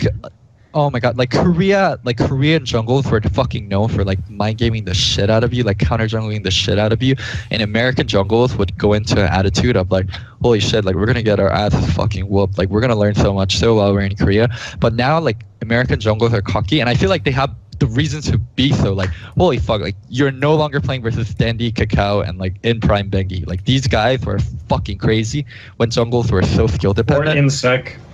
or Insec, like you're playing versus like fucking Dandy Lee Sin or like Dandy Elise, like you're gonna learn some shit. But like, no offense to like the junglers nowadays, but it's like the skill difference isn't there anymore. Like the only skill difference that still remained was top. Every other lane like diminished so much. Okay. It's kind of really sad, like, because what could have League been if Korea just had the money or had the sponsor? I had to cast in spring 2015 after casting 2014, which was the best year of League of Legends fucking ever. It was so sick in 2014. And then all the players left, and I'm sitting here in 2015 be like, well, great, now it's SKTS. Well, CJ! It's the era of CJ! It's like, great, now the best team is SKTS with Faker. I'm like... That's all that needs to be said as well, by the way. There's that, yeah. SKTS and Faker was the best. And by the way, remember, Bengi was shit in 2014. And then even worse, here's the sickest one, is that people forget that fucking that CJ team was like one game from going to the finals, and that was fucking like Coco just with everyone on his back. Like, I'm just taking everyone to the finals, boys. None of you were any good, but I'm taking everyone with me. It gave a lot of opportunities for secondary players and subs to rise up, and like it was good in a way, but like it's like pretty sad good. It's like, holy shit, we live in like the lower skilled but like more friendlier to more people kind of like era where like a year or two ago like everything was so cutthroat, and like we were watching like fucking neck breaking League of Legends like at the top there. Like this is when you're thinking, holy shit, League of Legends could go on forever. And then now, I mean, I feel like League of Legends is more sustainable nowadays, but it's just it's different. It's not what it used to be. Like we were definitely robbed of the most glorious timeline, which would have been 2015 if the Korean players hadn't left. God, like it's like, oh man, it's like sort of watching Patriots without Gronk and Brady. Like, oh my God, like you guys are so good, but you guys could be so much better. And then it's like you watch Korea now, like you're like, holy shit, some of the players are so good, but imagine you played against the best all the time, and like all 5 people on your team. Rookie. That's like no, imagine if they still okay. Actually, Score turned out to be a really good jungler, but imagine they had rookie Kakao. Holy shit, rookie Kakao someday. Oh, Hachani, rookie Kakao someday. Hachani era. That could have been the KT roster. Yeah, well, it was. So it was, in fact, literally was actually. Yeah, they just weren't as good at the time. Oh, yeah. You're right. Maybe yeah, they would have even won a championship or something. Maybe you never know. Summer. You never know. You never know. So, could you imagine? He's got a very good imagination, this logo guy, hasn't he? Dude, can you imagine Samsung roster with Deft and Mata on the same team? Deft, Mata, Unhurt Pawn, Dandy plus Looper. Oh my fucking God. We could have had these teams out of there versus like Acorn, mate. Acorn. What? You would take Acorn over Looper? Didn't you see 2015? What? Acorn was sick. He was playing carries and tanks. Looper just fucking went to shit, didn't he? He was with Dade. Do you forget that? On M3. Of course you went to. Of course. You forgot about M3, didn't you? Yeah. Oh my God! I think if Looper stayed with Mata and like Mata got to like guide Looper like on the right way, then he was still. Oh my God! Like that team would have been. You mean pilot Looper like a fucking Gundam? Because that's how it works. No, it's not like a Gundam. He sits on his control station. He's not on, like in part of the Gundam thing, and then fucking microing. Remote control, yeah. He's basically his drone, and he just lands him whenever he needs something. It's like, well, in you come, drone. I'm just going to pilot you in. So who do you think will win the Dade Award? Famously won by Dade, Name, God V. Who do you think will win the award this year? Oh, the Dade Award. Oh, gosh. I mean, I feel like I almost have to pick an LPL player. Okay. It's like they're the most likely, like you have the high school class where you have most likely to succeed and most likely to win the Dade Award is usually an LPL player. Monty, is it true that in your high school you were actually voted most pretentious? No, of course not. Dude, that's like on that's like on Sportspedia or something. I'm not even joking. I'll see if I can find it. Yes, I'm sure all American high schools nominate and vote for people who are most pretentious. No. If you asked me, should I have won for most pretentious, I would say yes. But no, in fact, there was never any vote. Obviously, high schools don't fucking vote for that shit. Dude, it's on Esportspedia. I know. So, I never said anything about it because I think it's funny. It says voted most pretentious at Pudra High in Fort Collins 2005. No, here's the thing. What would be good is if you actually did that and you were like, yeah, and I did go on to succeed. So they believed in me. I made good on that promise. Look, I wish that had happened, but it didn't happen, sadly. Sam Thorin, usual host, blah, blah, blah, all that stuff. Apparently made my whole career just on shitting on one team in one esports game. That actually so far has counted for quite a small percentage of my career, including not even my main focus right now, which is also simultaneously the thing they criticize me for because I don't do content in that game. But remember, that's all that I do is that one team. Again, Team X could be Dignitas. We'll never know. Dignitas, are you out there? Is it you, Odie? I thought we squashed the beef, man. Why are the fans still coming? Why are they so? I mean, ironically, the logo of Team Dignitas is an alien, and yet their fans seem less like fucking aliens than team which could be Dignitas. That's going to be the new alias for them on the show. Okay, don't refer to them by name if you're going to diss them, Monty. Call them Team. Insert could be Dignitas here. Just as a sidebar, my favorite thing about Dignitas is that if you Google Dignitas, Team Dignitas is like not this. the first It's thing that perfect, comes isn't up. it? It's an assisted suicide clinic in Switzerland. Yep, it's good. Yep. We were actually specifically told to call them Team Dignitas, and we were like, "Why? Why?" And we just called them Dignitas funny. for so long. Sick, and we innit? finally did that, and we were like, "Yeah, okay, Dignitas." Especially Team as that is like one of those moments, right, where you think that life can't be real. Because at that point in time, right, he did come up with the name a long time before they had a history of always failing everyone every season and in some epic way. So it's like, for that to actually be real and then somehow live up to a theme that exists out there is some sort of mad, like, Joycean note where, like, you know, people always try to claim now, Monty, that you can go back in James Joyce and find like some sort of intimations to the nuclear bomb going off, even though it was like written before all that shit happened, right? Like they always try to find something, cram it, and you're like, you're working a bit hard there. This is better than any of those Joycean illusions, Monty. If this was like an annotated like note set for fucking life, I'd be like, that's incredible. There's no way that could accidentally have been slipped in there. He obviously intended the whole thing to be some sort of joke to bring attention to the fact that people who want to kill themselves can in fact go to this area in, I think, Holland or something and just do it. It's in Switzerland. Okay, whatever. You know what I mean? Like it's almost like the team was like an advertisement. Like, you know, like Sinn Féin was like the political body of IRA. It's almost like some sort of mad scenario like that. Like, so anyway, well, Monty's the usual co-host. At least they actually provide solutions to the problems that their team creates. Well, ironically, Dignitas provides no solutions to that scenario. I think probably my favourite thing of all, Monty, is the fact that somehow, of all the people to escape Dignitas, here's the thing: Shifter actually ended up being a pretty good player. Zion Spartan went and looked like he was going to be the one who escaped it, Money. He looked like he was the one doing the best. Made the MSI final, one LCS. It's actually looking like the guy who's escaped it all is Core JJ switching to support role in a Korean team and starting over. Somehow he's the one who got out of that motherfucker. How did that happen? Hey, Gamsu at least is doing well in Overwatch. In Overwatch, yeah. But we saw League of Legends end, Money. I'm not sure he basically did commit fucking seppuku or whatever in League of Legends because everyone in fucking Fnatic was like, you are shit. He's like, well, no, I'm trying my best at that. The jungler doesn't always have that. You actually are terrible. And he had to just leave League of Legends disgraced. Like, I am sorry to my fans and family. Almost like a TSM member or something. But without the epic Worlds breakdown. So at this point in the show, Monty, we've got a Riot caster here. He's already thinking. We almost got through the introduction. He's already thinking this many sidebars, including one specifically tying beloved franchise Team Dignitas, one of the original 8 NLCS franchises, to suicide, including a punchline that they in fact were just an elaborate prank to bring attention to the fact that viewers of the LCS could kill themselves in Switzerland, apparently. So, hello, Cyrene. Welcome to Summoning Insight.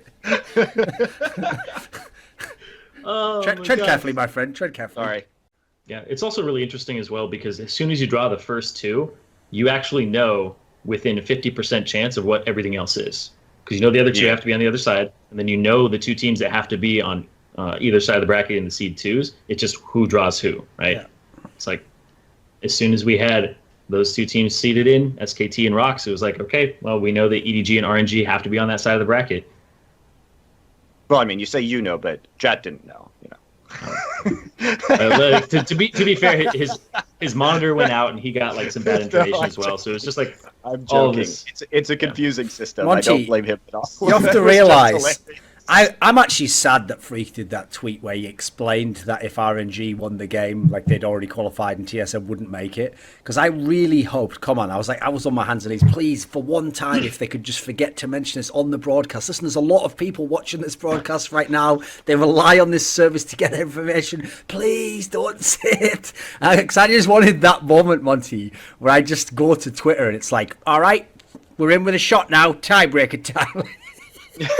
I was praying for that so much. That's all I wanted in life, Monty. That's all. I mean, that did still kind of happen. And also, by the way, you'll very rarely see this happen on the show, but it's going to happen, okay? In no way is it Freak's fault that this is not a tiebreaker. He was literally the messenger. You got out a fucking machine gun and just blew him away. And he was literally behind, please, I'm just a messenger. I didn't even decide this. Get that. Come on. Wow. Freak isn't the commissioner of the league, you know?